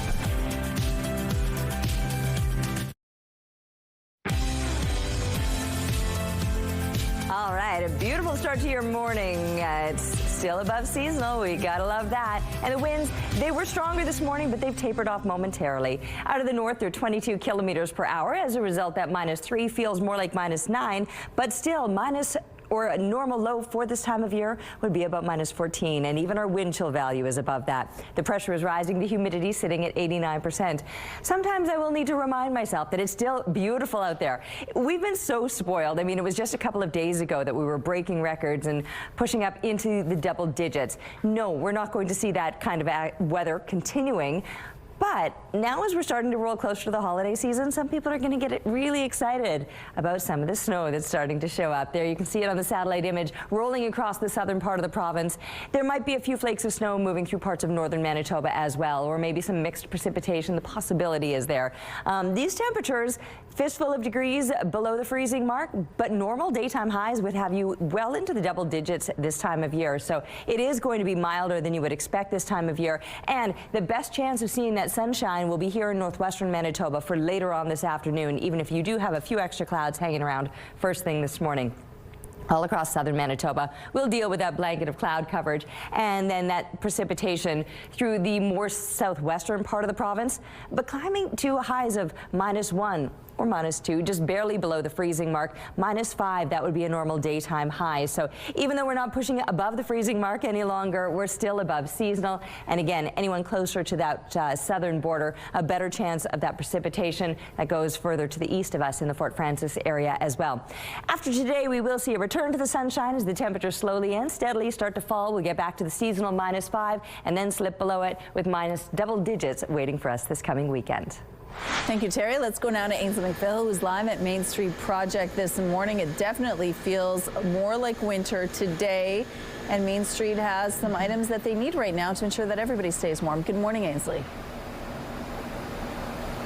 Good morning, Rochelle. You might see them in the streets. You might see them when you're in the food bank getting food. Main Street Project is helping hundreds of Manitobans get the resources that they need. Jamil Mahmood joins us now to tell us all about how they're serving Winnipeggers when it gets extra cold here in town. So what does that look like from your standpoint? Yeah, for us, we really kind of kick into an extra gear for the winter. So, you know, we have a second outreach van on the road 24/7. So really make sure we're finding people out in the cold or make sure they have warm gear or getting them to a safe, warm place. Our shelter is full pretty much all year, but we really make sure folks have a bed. And then through partnerships with a lot of the groups like Silent Mission, we're opening a warming pop-up shelter as well. So we really try to make more space. We have up to 200 extra spaces in the winter. But our goal is really to get people off the streets into warm, safe places and make sure they have their needs met wherever they're at in our city. And it can't be stressed enough how unsafe the conditions can be when those extreme cold temperatures come to our city. Tell us about what that looks like for these individuals. Yeah, I mean, this has been a mild winter. We're pretty fortunate, but I think that has us a little more scared because when it hits, I think it's going to be a lot colder than we expect and not a gradual, ease into winter. So, yeah, it means people are kind of out there with whatever they have on their back, and often it's not enough clothing, not enough warm gear, not enough gloves or warm socks, So our goal is really to make sure we're making sure folks have what they need wherever they're at, and if they're unhoused, then we're making sure they have warmth where they're at and safety, and then try to get them to safe, warm places that exist. And even for the holiday season, you guys are giving out these 500 kits. Mittens is part of that too. You want people to feel the warmth of the holidays. Yeah, it's super important. This time of year is also a quite sad time for folks that are homeless or don't have family connections. They're often reflecting on that. So our shelters, our housing programs, through our outreach, that's often a lot of the connection for folks. So we always make sure we bring that care and love in our work to support folks, but also make sure they have the supplies they need, that folks are connected and know where to go when they need safety. And that's why our outreach and our shelter programs are super essential resources. We're out of time. Jamil, I want to hear more. Okay, 8:06 though, we're going to chat about that outreach more specifically. Okay, thank you, Ainsley. A school division in Manitoba has come up with a thought-provoking idea on how to keep kids from using AI for their homework. The plan? To get teachers to assign less of it.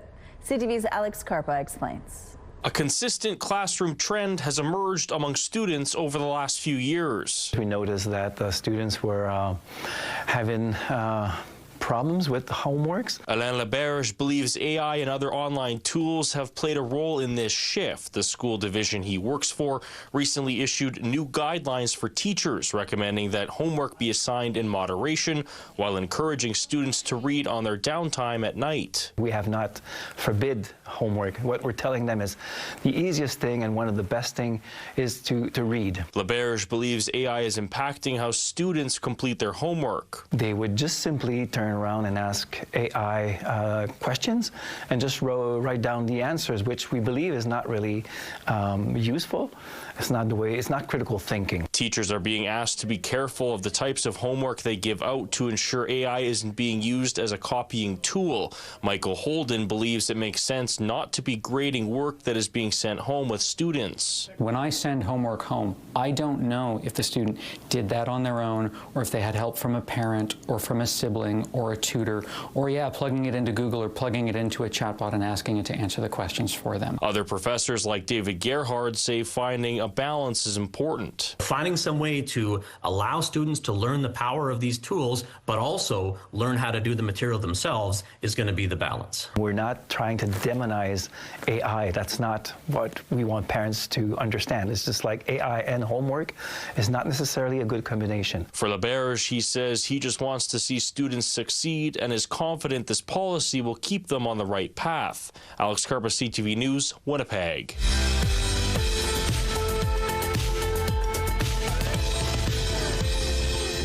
Let's see who's celebrating a milestone today. Happy birthday, Audrey. Lots of love coming from your daughter and granddaughter.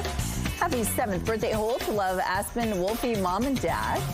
Happy 16th birthday, Wilson. Lots of love coming from Mom, Angel, Sierra, James, Shannon, and your cuckoos and papas. Happy 6th birthday, Raylyn, with love from all your family. And a happy 9th birthday to Dustin. Mom, Dad, and the family say they love you to the moon and back. To submit your milestone, visit our website, ctvnewswinnipeg.ca, and fill out the form at least 2 days in advance. It'll also enter you into our monthly contest for a chance to win a $100 gift certificate to Party Stuff. Milestones is brought to you by Party Stuff. 3 Winnipeg locations and at partystuff.ca. Weather is brought to you by ABC Fire and Safety, your CO2 refill store. All right, for this time of year, we're still looking and feeling okay. It's -1, that's our expected high for today. It's not -1 right now, but that's our expected high when -5 is normal for this time of year. Last year, we only got to -6. Now, the record was back in 1962. We got up to 9.4 degrees, but remember, just 2 days ago on Sunday, we got up to 9.8 degrees. Double digits. You can round that up to 10 degrees. We broke a record, and now it's starting to cool off.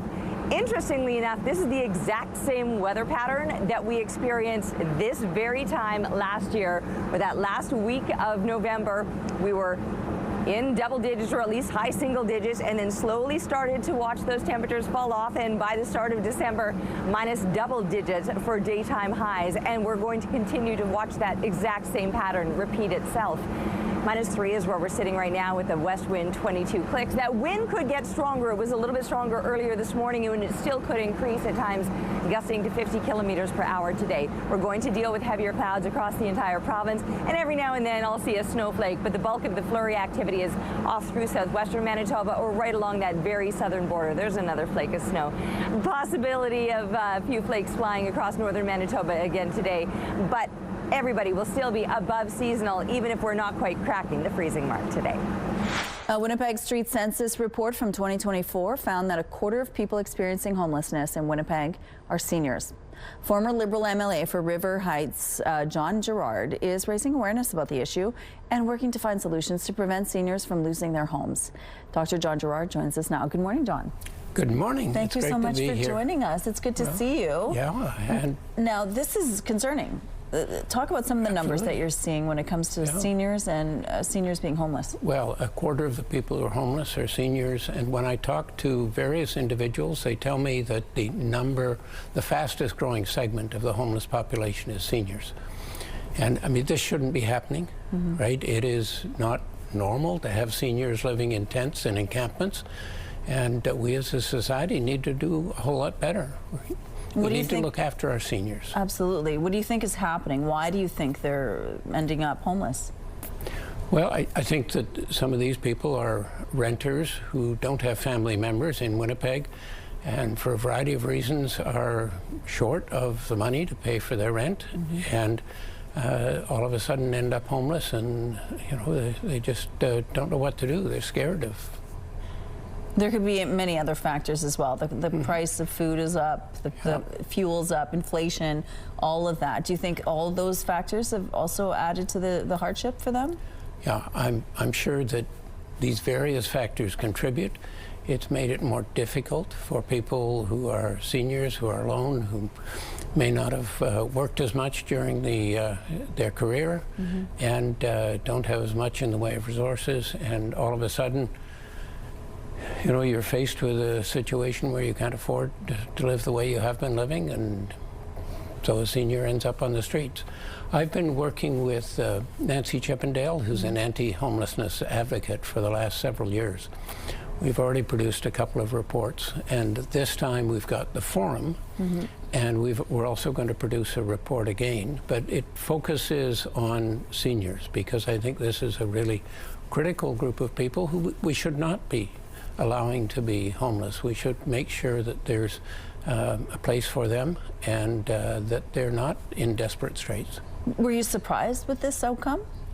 I was very surprised to see that the problem is as large as it is.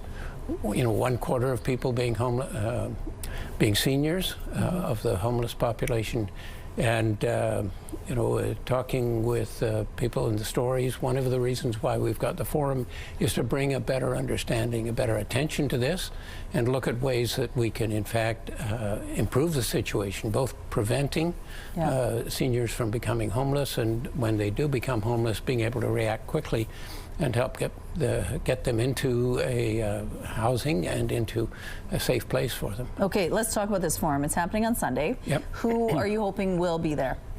Okay, well, we've got a great panel. Marion Willis, who's with St. Boniface Street Binks, tremendous amount of experience within this area. Aaron Clausen with the Salvation Army and the Booth University College. We've got Willard Reeves, who's the new Liberal leader. And interestingly enough, when he was 7 or 8 years old, he met a fellow who was homeless, and he started giving him his lunch day after day. And after this had been going on for quite some time, his mother realized, and she gave him 2 lunches. Aw, that's so nice. And but she never mentioned what was happening. She just gave him the lunches. And that's lovely. But ever since then, Willard has had a real empathy, sense of concern for people who are homeless. And then once this forum happens on Sunday, you're hoping to have another report out in due time. Yep, we hope to have a report out probably in January. Okay. But we want to make sure that we, as we did before, that is talking with people in the community. We want to get, many of the answers come from people who've got lived experience. Well, thank you. Thank you for sharing this with us. And again, if you want more information, we do have a link on our website. Thanks, John. Well, thank you. Hey there, Lindsay Hamilton inside the Sports Center newsroom with your must-see moment from Monday. And this comes from a bizarre incident in the Premier League. Everton taking on Manchester United. In the 13th minute here, Everton's Idrissa Gueye turns it over. So that leads to a great chance for Bruno Fernandes. But it's what happened afterwards. Gueye gets into it with his teammate, Michael Keane. He gives Gueye a couple of shoves, and then in retaliation, he slaps him in the face. Wild. Gueye actually given a straight red card for the slap. Marks the first time since 2008 a player in the Premier League has been kicked out for misconduct against his own teammate.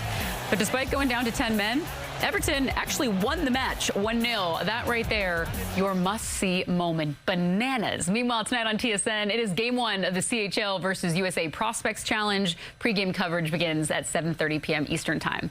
That's all for now from the Sports Center Newsroom. Have a fantastic day.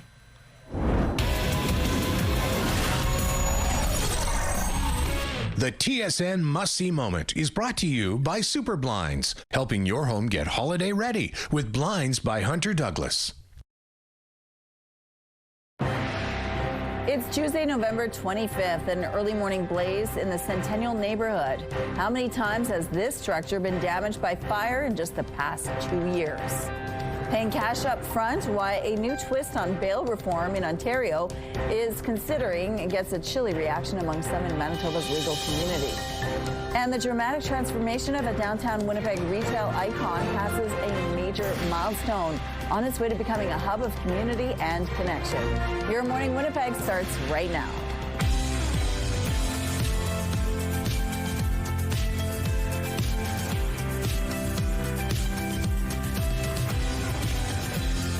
Hello, Manitoba. It's 8 o'clock on your Tuesday. Thank you so much for being with us here on Your Morning Winnipeg. We're going to continue our conversation with Ainsley McPhail at Main Street Project this morning. They have an outreach van that's getting ready to get out there and support people, especially when it gets this cold outside. Oh, the change is coming.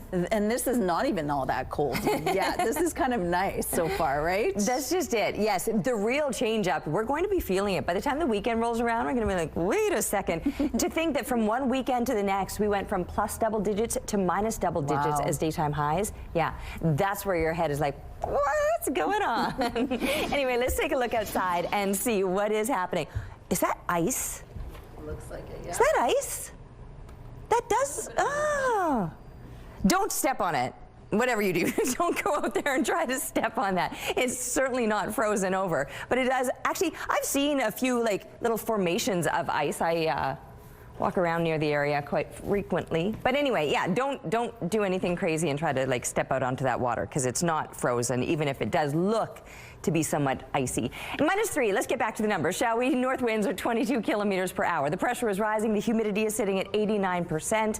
And these temperatures, they're still well above seasonal. We will have some heavier clouds, though, hanging around across the entire province today. And more than clouds, we've been keeping an eye on the precipitation moving across the south. A little more active here through southwestern Manitoba, affecting some of the travel on both the number 1 or the Trans-Canada and the Yellowhead. The 16 highway off to the west of us is closer to that international line here in the southeast, but every now and then I'll see a few snowflakes floating around on my rooftop too. Across the province, it will be pretty cloudy, at least to begin the day. Later on this afternoon, northwestern Manitoba, best chance of seeing some sunshine today. For most of us, though, those clouds will be lingering with a few scattered flakes of snow. And then those clouds starting to break up overnight. We'll get back to the sunshine for tomorrow. And from there, we will enjoy some sunnier conditions through the rest of the week, but some temperatures that will slowly and steadily be cooling down. -5 is a normal daytime high, and we'll drop to that in just a few days, dropping even further once we're looking ahead to the weekend. I love this. This is a little winged deer. How whimsical and pretty. What a talent you are, Sam. Thanks for sharing your picture. Keep the art coming, please, to Winnipeg Weather at ctv.ca. The Weather Art of the Day is brought to you by 103.1 Virgin Radio. Fire crews were kept busy with a house fire in the Centennial neighborhood. The call came in shortly after 4 this morning for a fire in a 2-story multi-family home in the 200 block of Laura Street near Alexander Avenue. Crews found smoke and flames coming from the building when they arrived. The fire was brought under control just before 5. A search of the house found no one inside. The fire is under investigation and damage estimates are not available at this time. This structure was previously damaged by fires in June of this year and February 2024. Bail reform remains a hot topic across the country, and the Ontario government has proposed a bill it believes will help keep repeat offenders behind bars. It requires defendants to pay cash security deposits before being released from custody. Right now in Ontario, a cash deposit isn't needed if the court orders a bail release on a promise to pay. That means an accused person only has to pay if they break any of the terms of their release. The Ontario government says this can create potential challenges if they need to collect a payment, straining time and resources. Under the proposed new system, if the accused follows the terms of their release, the deposit would eventually be returned. Ontario says this move is to help make bail, quote, real and consequential. But one Manitoba lawyer is calling it somewhat regressive, questioning whether it will help bail compliance. The issue with this is going to be is that it treats people maybe unevenly. You know, a cash bail is something that not everyone can afford to pay. So are we suggesting that someone who can afford to pay this is more likely to be compliant with bail than someone who can't afford to pay it? And if they can't afford to pay it, do they then get essentially denied a release? CTV News talked with Manitoba's Justice Minister Matt Wiebe Monday and asked if this is something Manitoba would consider. And the minister says it's much too early to comment without knowing the specifics. He did not shut down the idea. Mark Carney is said to be considering a trip next week, according to a Canadian federal government source. The revelation coming less than 48 hours after the Prime Minister said this when he was asked about when he last spoke with Donald Trump. Who cares? I mean, it's a detail. It's a detail. I spoke to him. I'll speak to him again when it matters. So we're busy. He's got other things to do, and we'll re-engage when it's appropriate. Carney speaking to reporters at the G20 summit in South Africa on Sunday. If Carney travels to D.C., it would be his 3rd visit since his election in April. The transformation of the former Bay building has passed a major milestone. The atrium is open up, and now we're looking at the skylight of the building and getting that completed. The Southern Chiefs organization says more than 1,300 concrete blocks have now been removed from what will become the building's atrium. You can see how much work's been done in this video SCO posted to social media showing the hollowed out space. Grand Chief Jerry Daniels says now crews will shift their focus to building a glass skylight for the 6-story structure. Here's what's happening now along McPhillip Street. Things are moving well over here, but outside of Winnipeg, snow and partially ice-covered highways are being reported in southwestern Manitoba from the Saskatchewan border to areas around Shoal Lake, Oak Lake, Souris, and Deloraine. If you have any other traffic tips to share with us, please text them to us at 10400. Traffic is brought to you by Mr. Lube Plus Tires. Open late, ready when you are. Let's go back now to Main Street Project, where our Ainsley McPhail is live this morning outside with the outreach van. Good morning, Ainsley. Good morning, Rochelle. And I overheard Terry in my ear saying that we'll go from plus double digits to minus double digits. We're no stranger to the shock of the temperature just switching like that. Karen Murison joins us now to explain the outreach program here at Main Street Project, because with that change in temperature, our most vulnerable are impacted. Yeah, absolutely. So we have a pretty amazing outreach team. They're out on the road, you know, every day of the year, 24 hours a day. We cover the entire city, but in winter, we understand the kind of really cold and extreme temperatures that we get, so we actually double our team in the months from November to March. So we have 2 vans out on the road 24/7. What goes into them? I see stuff being loaded in currently. Yeah, so we do many different things. So we do reach out to folks and provide different basic supplies and life-saving needs. So we hand out, warm emergency clothing, dry socks, shoes. We also hand out harm reduction, supply folks with naloxone kits and training. And then we hand out food and hot coffee as well. Mm-hmm. This is about fundamental safety. How common is it that folks are needing your support? It's very common. I mean, that's why we even add that additional van in the winter time. We need the extra support to be able to respond to all of the calls that we get from the public that are concerned about people that are perhaps sleeping outside.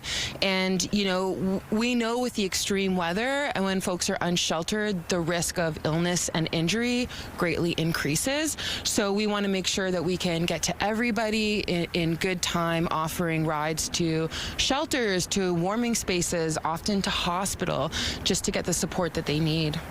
What does Main Street Project recommend if someone sees an individual in this situation? Yeah, so we really appreciate if folks are worried about somebody that they may believe is unsheltered and they're worried about them and need a check, they can absolutely give us a call. Of course, if it looks like it's an emergency, we do, recommend that folks call 911. But if they just want us to check on somebody and make sure that they're okay, they can absolutely give us a call, and our number is available on the website. Thank you so much. And if you're watching right now, when would be a good time to donate? Right now.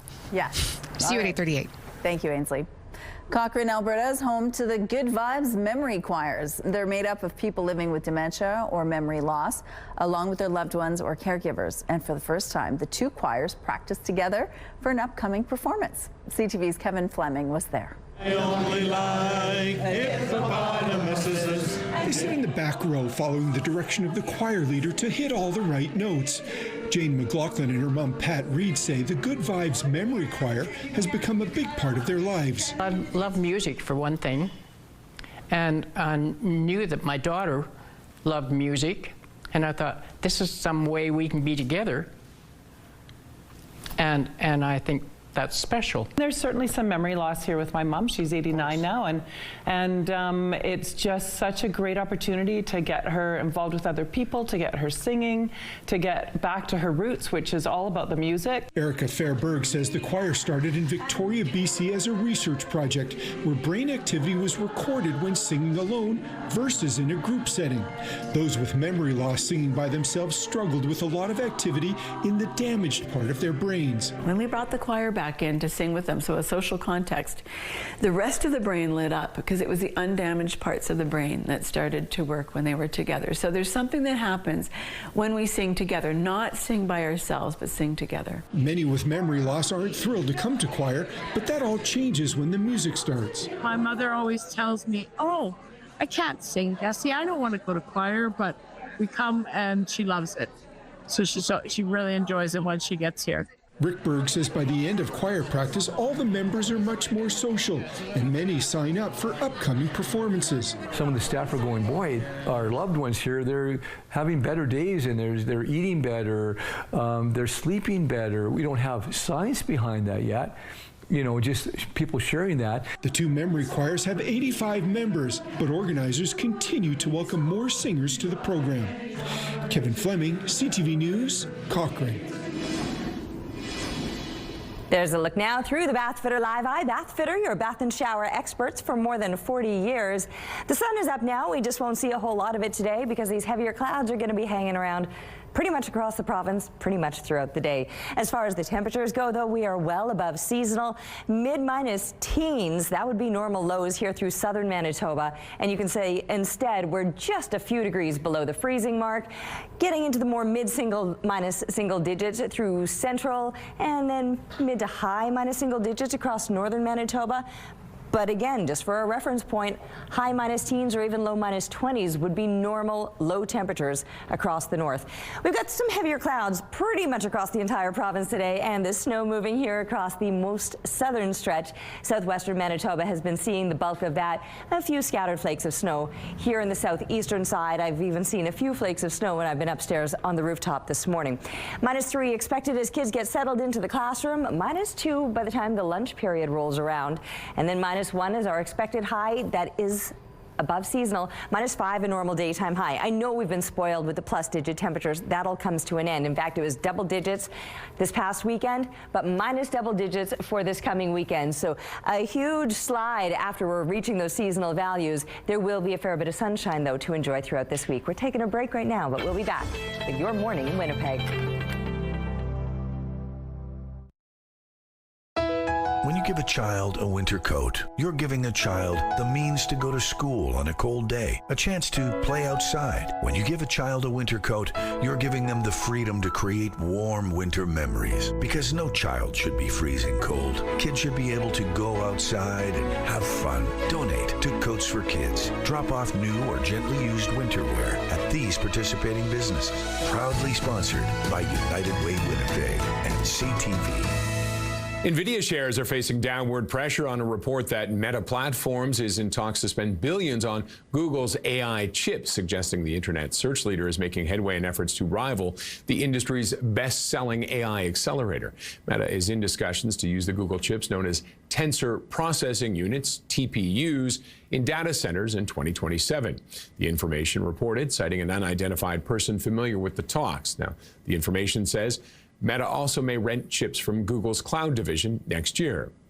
Calling Canada an untapped opportunity, Montreal-based tech venture capital firm Inovia Capital is reportedly setting up an office in Abu Dhabi in a bid to encourage deep-pocketed Gulf sovereign wealth funds to build ties with Canadian artificial intelligence and technology firms. Patrick Pichette, a former chief financial officer at Google and now a partner at Inovia, says they will raise several funds early next year, including a $400 million venture fund and possibly a $100 million discovery fund for startups. Those are your morning business headlines. For B&M Bloomberg, I'm Roger Peterson. Sliding into winter right now, but in fact, sliding is the last thing that we want. I'm joined by Brian Sharfstein. We're at Canadian Footwear, and slip sliding, no go, right? It's going to ruin your time outdoors. So we want to talk about staying upright. And we were just talking off camera. Part of that has nothing to do with what you're wearing on your feet. It has to do with where you're looking. Absolutely. I mean, it's really important at any age, look down, know what your environment is. Ice or snow, look down and know where you're stepping, because we see so many injuries at all ages, all winter long, and we can avoid that. Excellent. Now, you can also help prevent some of the slips and slides by what you do have on your feet. I mean, of course, you've got to watch where you're going, but some of this will help too. And you've got some really cool things to help people stay upright. So wherever you're buying your boots, we love them if you're buying them from us, but ask about what the content is of the sole. Rubber will in fact stay soft, or to some degree, even in the coldest weather. If there's plastic, it's going to get hard and you're walking on ice skates. So that's the basic premise. We go one step further and we have products that work really, really well. There is new technology today that in fact has particles of different kinds that are sort of like glass. Again, what they'll do is they'll grip. This is pretty cool. Yeah, you can actually be on a sloped surface.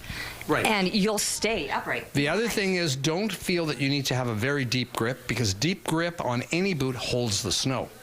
So the more shallow your grip is on the bottom, it's more likely the snow will fall out and you won't slip. Okay. So that works really well. The latest technology of the last couple of years are grips that come from the heel. And they basically snap out and they've got a grip. And they work great, because most people will fall onto the heel. This works, but remember, when you go in the mall, close it. Because if you walk through the mall like that, you're gonna wipe out. You're in trouble. This is some of the coolest technology, and you showed me this last winter, and honestly, I became so fixated on it. I love the idea that it's kind of a two-in-one shoe, but you've also got the same idea, and maybe something a little more for the ladies. That's come across, and that's working really well. Again, we can make this work. I would say in the last 3 years of this technology, we maybe had 1 or 2 come back where this failed, but it's never been a problem. Like, it's proven technology. You have to have the confidence, but always look down. It doesn't matter what's on your feet, look down. All right, let's talk about winter runners, because I would say this is a different type of person altogether, but they too want to get outside and enjoy the season. So some of our running companies are making running shoes with spikes on the bottom. This is for you diehard runners that want to run out there, and I'm watching it even now when it's not totally snowy yet, and it's here, but you can run in these, and they work really well. So know what the bottom is, understand the product, ask questions. I get asked these questions. We get asked these questions. It's all about knowing what you're wearing, what the environment is that you're wearing it in. Be careful, and we can help you manage that. Okay, now Brian, I'm going to ask you a question right now because last time I was visiting you, you teased there's another store opening. Tell us quickly. Yes, 1599 Kenniston. We have a new big, great store opening very shortly, beginning of December. Listen, it'll be announced, and we're very, very excited about it. It's the next step up for us. Makes your shoe shopping that much easier. Thanks so much. Good, thanks. All right, and we know that winter is coming. Things are going to start to change up. They already have begun to change up temperature-wise, and it's just a matter of time before the conditions start to change as well. We're seeing some heavier clouds out here this morning. I've seen a few flakes of snow. Not that today is going to be a snowy day. Not here in Winnipeg. We might see a few scattered flakes off and on. The bulk of that activity will remain to the west or to the south of us. -3 is where we're sitting right now, still well above seasonal, but there will be a bit of a breeze. Right now it's 24 kilometers per hour out of the north, but likely to increase throughout the day today. The pressure rising and the humidity sitting at 87%. So the sun is up, but it's already tucked well behind those clouds, and we won't be seeing much of it throughout the day today across the entire province. The heavier clouds will linger further to the south of us. That's where the snow will be moving. But all of us, no matter where you are in Manitoba today, above seasonal temperatures are expected. But that will be changing. It's going to be cooling down throughout the week. Now it'll also be clearing out throughout the week. Once we're looking as early as tomorrow, we're starting to see the sunshine back again, but the temperature slowly and steadily dropping off. Just a couple of days' time, we're back to seasonal temps, -5 being a normal daytime high, but by the time the weekend rolls around, we're talking below seasonal with daytime highs in the minus double digits. Cute little jackrabbit popped up to say hello and pose for the camera. Thanks to Kaylin, who was there ready to snap the shot. And keep the photos coming, please, to Winnipeg Weather at ctv.ca. We're taking a break, but we'll be back with Your Morning Winnipeg. Weather is brought to you by Canadian Footwear, helping you find the perfect fit.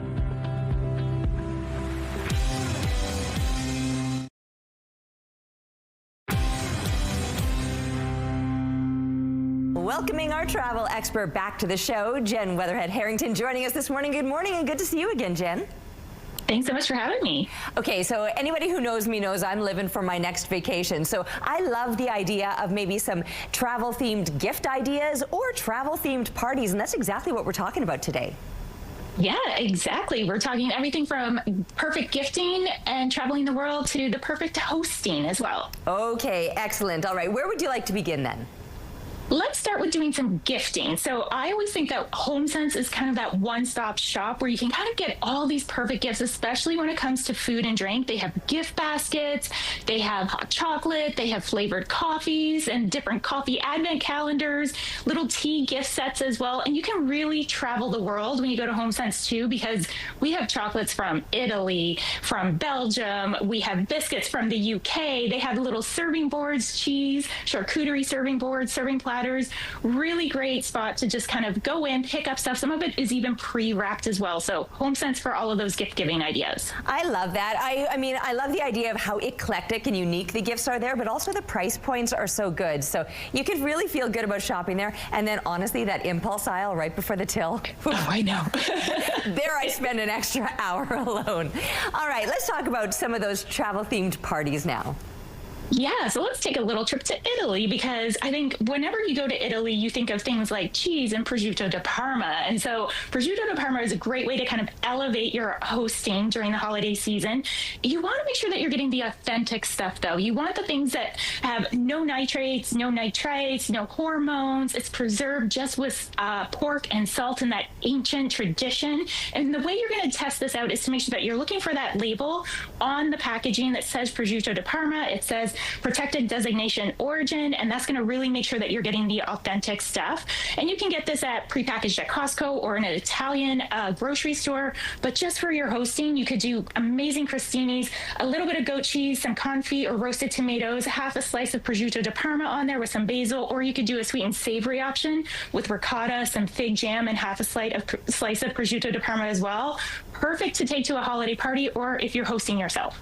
You make it sound so easy, and yet my mouth is just salivating at the very idea of all of this. It sounds so delicious. All right, so that's great for, you know, the Italian lover. What about somebody who maybe loves a little something tropical? Yeah, I mean, during the holidays, you might still be missing some sun. And I actually really love adding Bacardi into my holiday cocktails because they bring that tropical vibe, but also keep it super festive, right? So Bacardi is amazing because they have been around since 1862. They have passed that craftsmanship down 7 generations in the family. You know it's high quality. I have the Bacardi Ocho here, so it's aged for 8 years. And we're going to do a little spin on kind of a festive pina colada. So you're going to want to take 1 ounce each of coconut cream, coconut milk, evaporated milk, and some sweetened condensed milk. Whisk that together with 2 ounces of the Bacardi Ocho, and this is called the Bacardi Ocho Coquito. And you add a little bit of cinnamon on top of that, put a cinnamon stick, some nutmeg. Perfect festive drink to be having by a fireplace to welcome people in. It's so cozy and warm and just perfect. And such a departure. I always thought Bacardi was just for my eggnog, which, don't get me wrong, it always elevates an eggnog. But I love the idea of doing something a little tropical and fun like that, too. Thank you so much for joining us this morning and sharing all these great ideas with us. Thanks so much for having me again. Your Morning Winnipeg. Coffee is brought to you by Robin's Donuts, your favorite stop.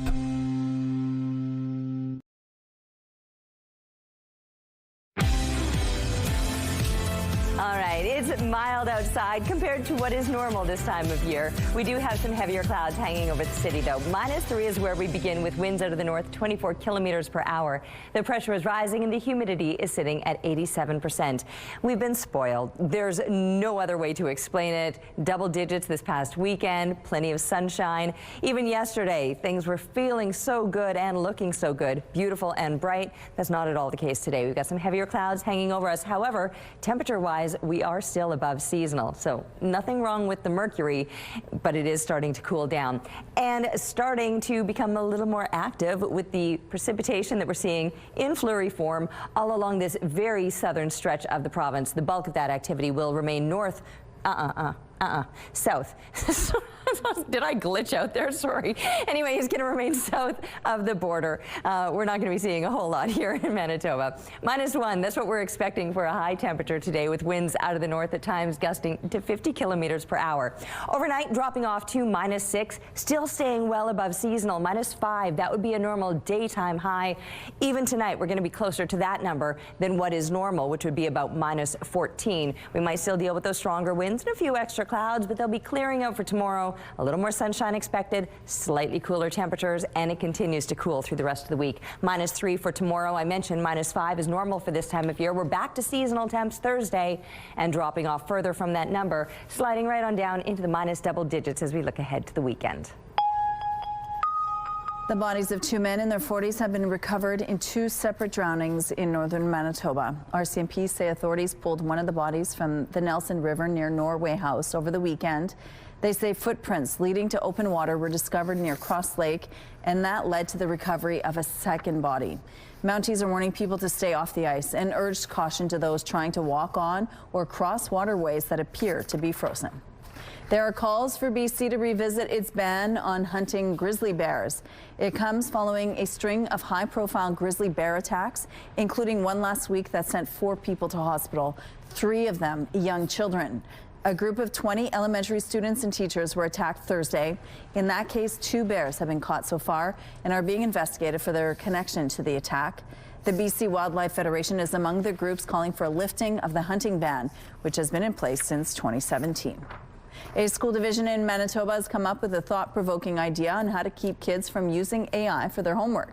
The plan asks teachers to assign less of it. We have not forbid homework. What we're telling them is the easiest thing and one of the best thing is to read. Alain Laberge of the Division Scolaire Franco-Manitobaine believes AI and other online tools have played a role in this shift. The school division he works for recently issued new guidelines for teachers recommending that homework be assigned in moderation while encouraging students to read on their downtime at night. Teachers are being asked to be careful of the types of homework they give out to ensure AI isn't being used as a copying tool.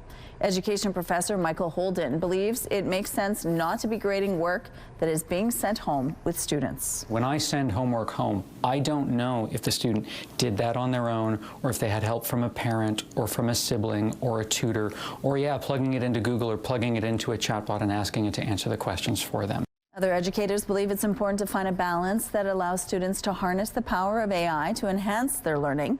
Laberge says he just wants students to have success and is confident this policy will keep them on the right track.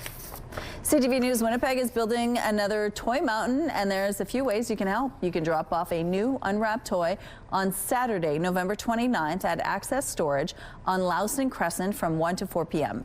You can also drop off or make a donation at all Scotiabank, IKEA, Toys R Us locations and at select Winnipeg Fire Paramedic stations. The National Geographic has released its Pictures of the Year. The December issue highlights 25 images chosen by editors as the most poignant and stirring photographs of 2025. ABC's George Stephanopoulos has more. A great white photographed underwater right off of Maine. A sunflower chimney bee resting after a day of pollinating. And the miracle of life. These are some of National Geographic's 2025 Pictures of the Year. We want arresting visual images, things that really, stop you in your tracks and make you pay attention. The team poured through 1 million photos for the best 25.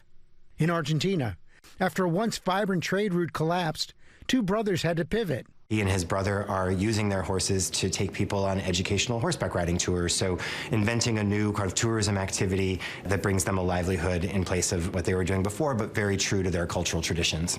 A remarkable portrait from Botswana. Stephen is an incredible photographer who's best known for what are called his day-to-night pictures.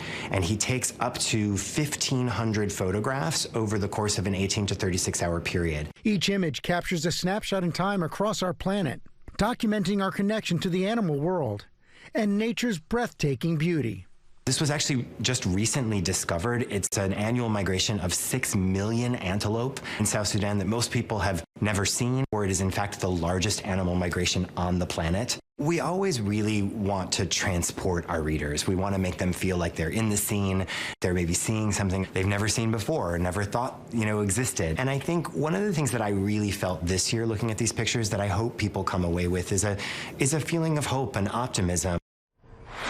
Here's a look at what's happening now on St. Mary's Road. It looks like things are moving well here. We have no issues to tell you about inside the city, but at this point outside the city, different stories. Snow and partially ice-covered highways are being reported in southwestern Manitoba from the Saskatchewan border to areas around Shoal Lake, Oak Lake, Souris, and Deloraine.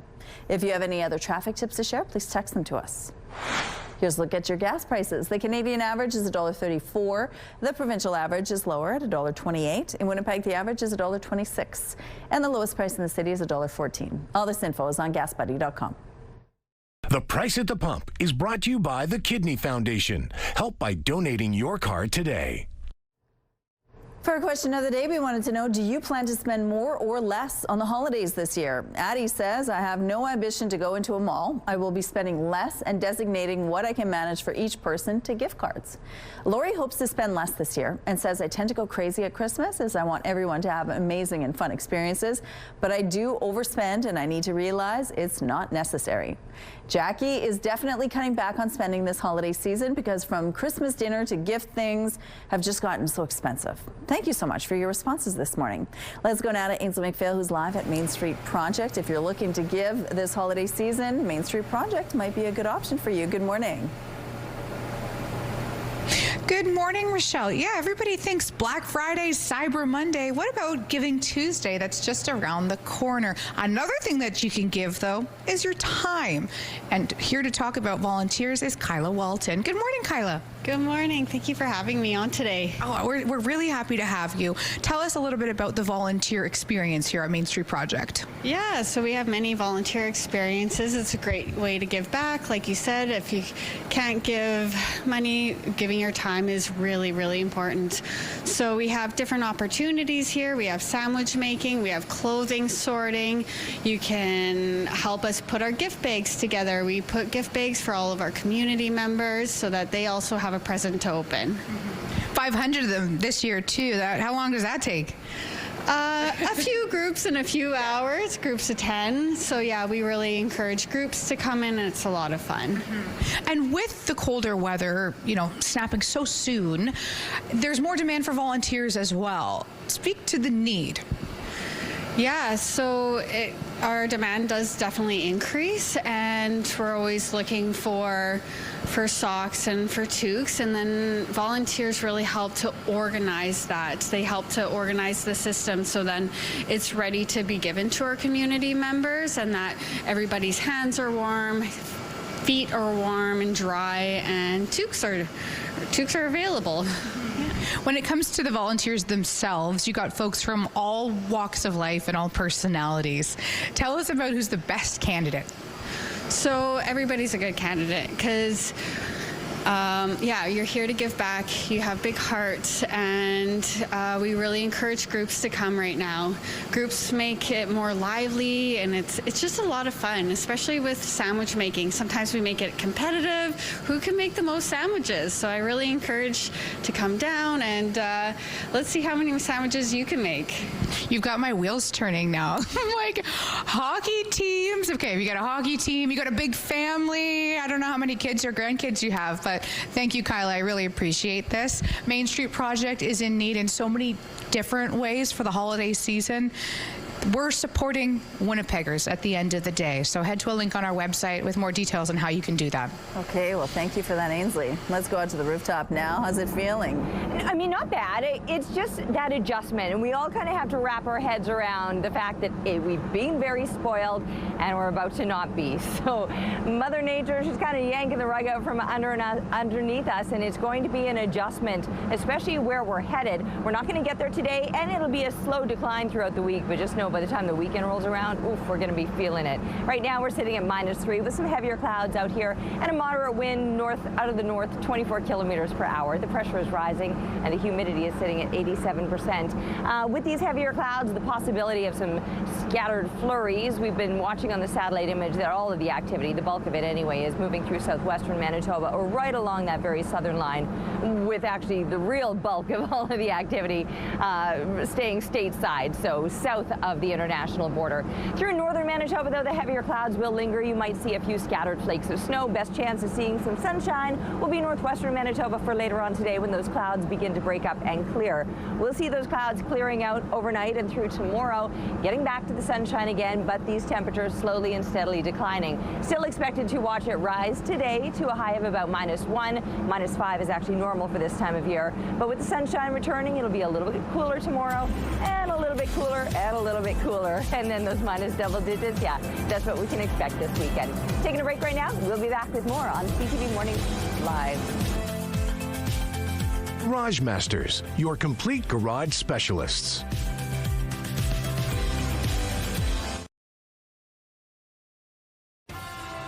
Have a news tip? When you see news happening, let CTV News Winnipeg know. Text your tips, pictures, and videos to 10400. That's 10400. Message and data rates may apply. Canada has a new top dog. A Pekingese named Prince came in first at the Canadian Kennel Club's National Championship Dog Show in Toronto over the weekend.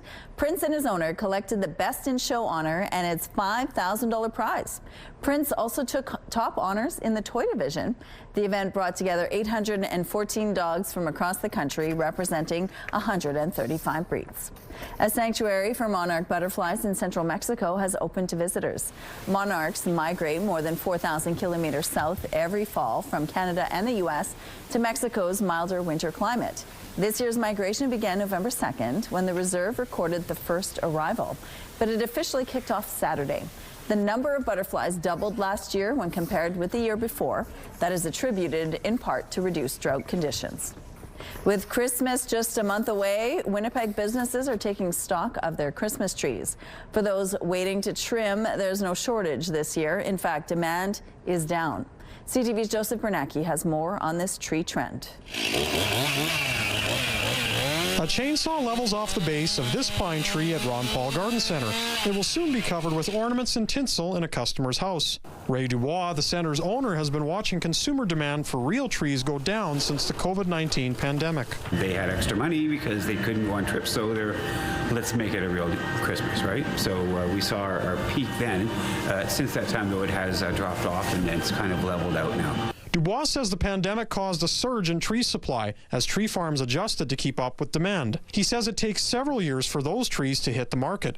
Now that the trees have arrived, Dubois has no shortage of supply. We're in that 5 to 7 year sweet spot. So now this year we were contacted by tree farms asking if we needed trees, which is a first for me since like 2015. Last year, Dubois said he gave away 400 Christmas trees at the end of the season based on decreased demand. He says existing tariffs and tension with the U.S. is also driving down sales. A producer out of Nova Scotia was saying that his tree sales into the United States have completely vanished.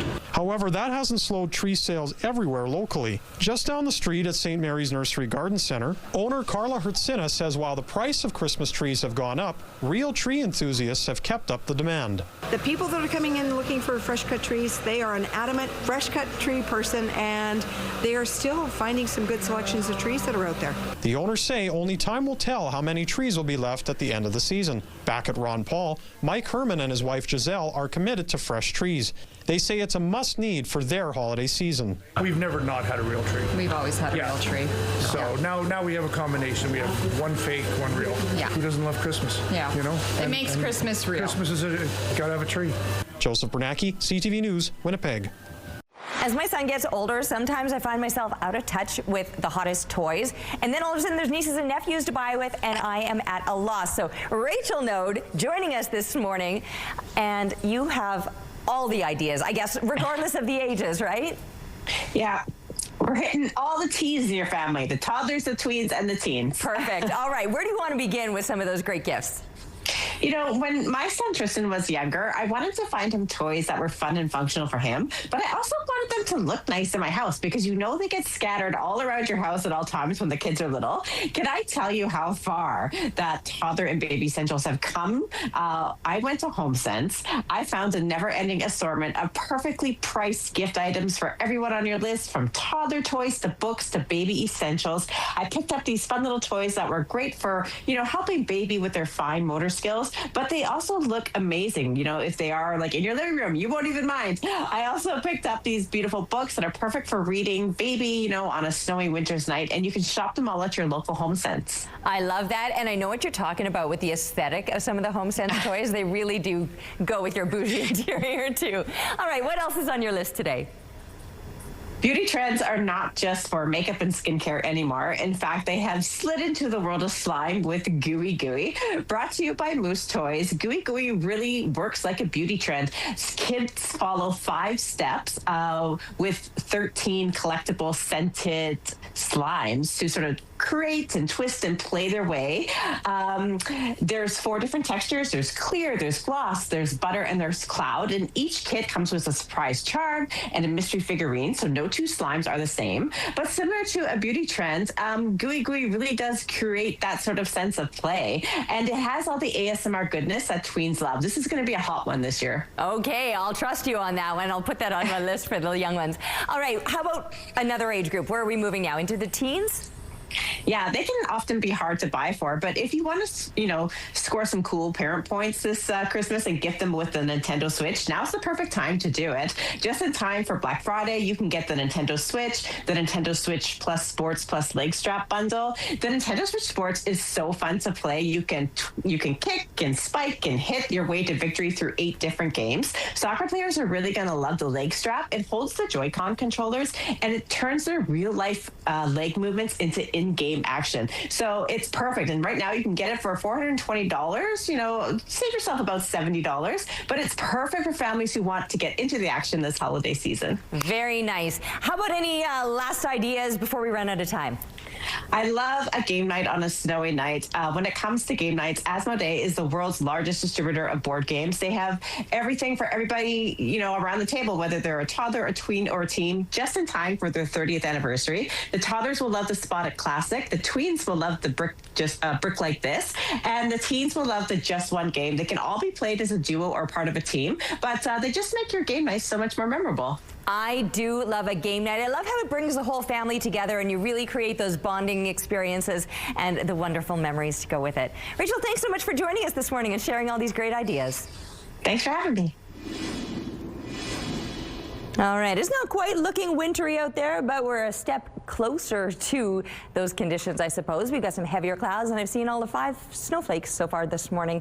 It's -3, still well above seasonal with the north wind 24 kilometers per hour. The pressure is rising and the humidity sitting at 87%.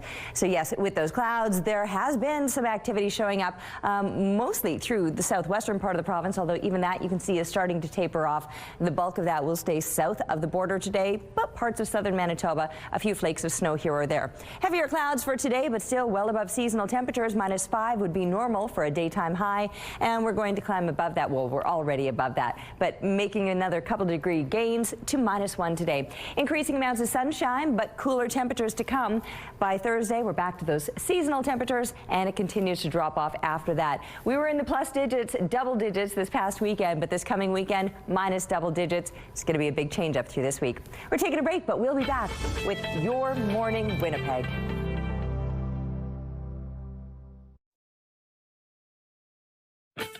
Rooftop arrangements provided by Lacoste Garden Center. Salon services provided by Essentique Spa Salon.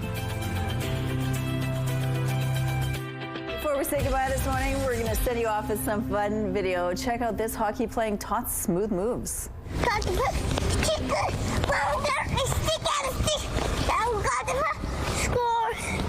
Look at him go. 3-year-old Connor's dad decided to mic him up during a skating session and was proud to hear nothing but positivity, cheering on himself and his favorite team, the Ottawa Senators. What a cutie. I love that. If you mic me up, I cheer myself on all morning long, too. He's so sweet. Look at him go. Oh, my goodness. What a cutie. Well, now to a fun dance at a farm.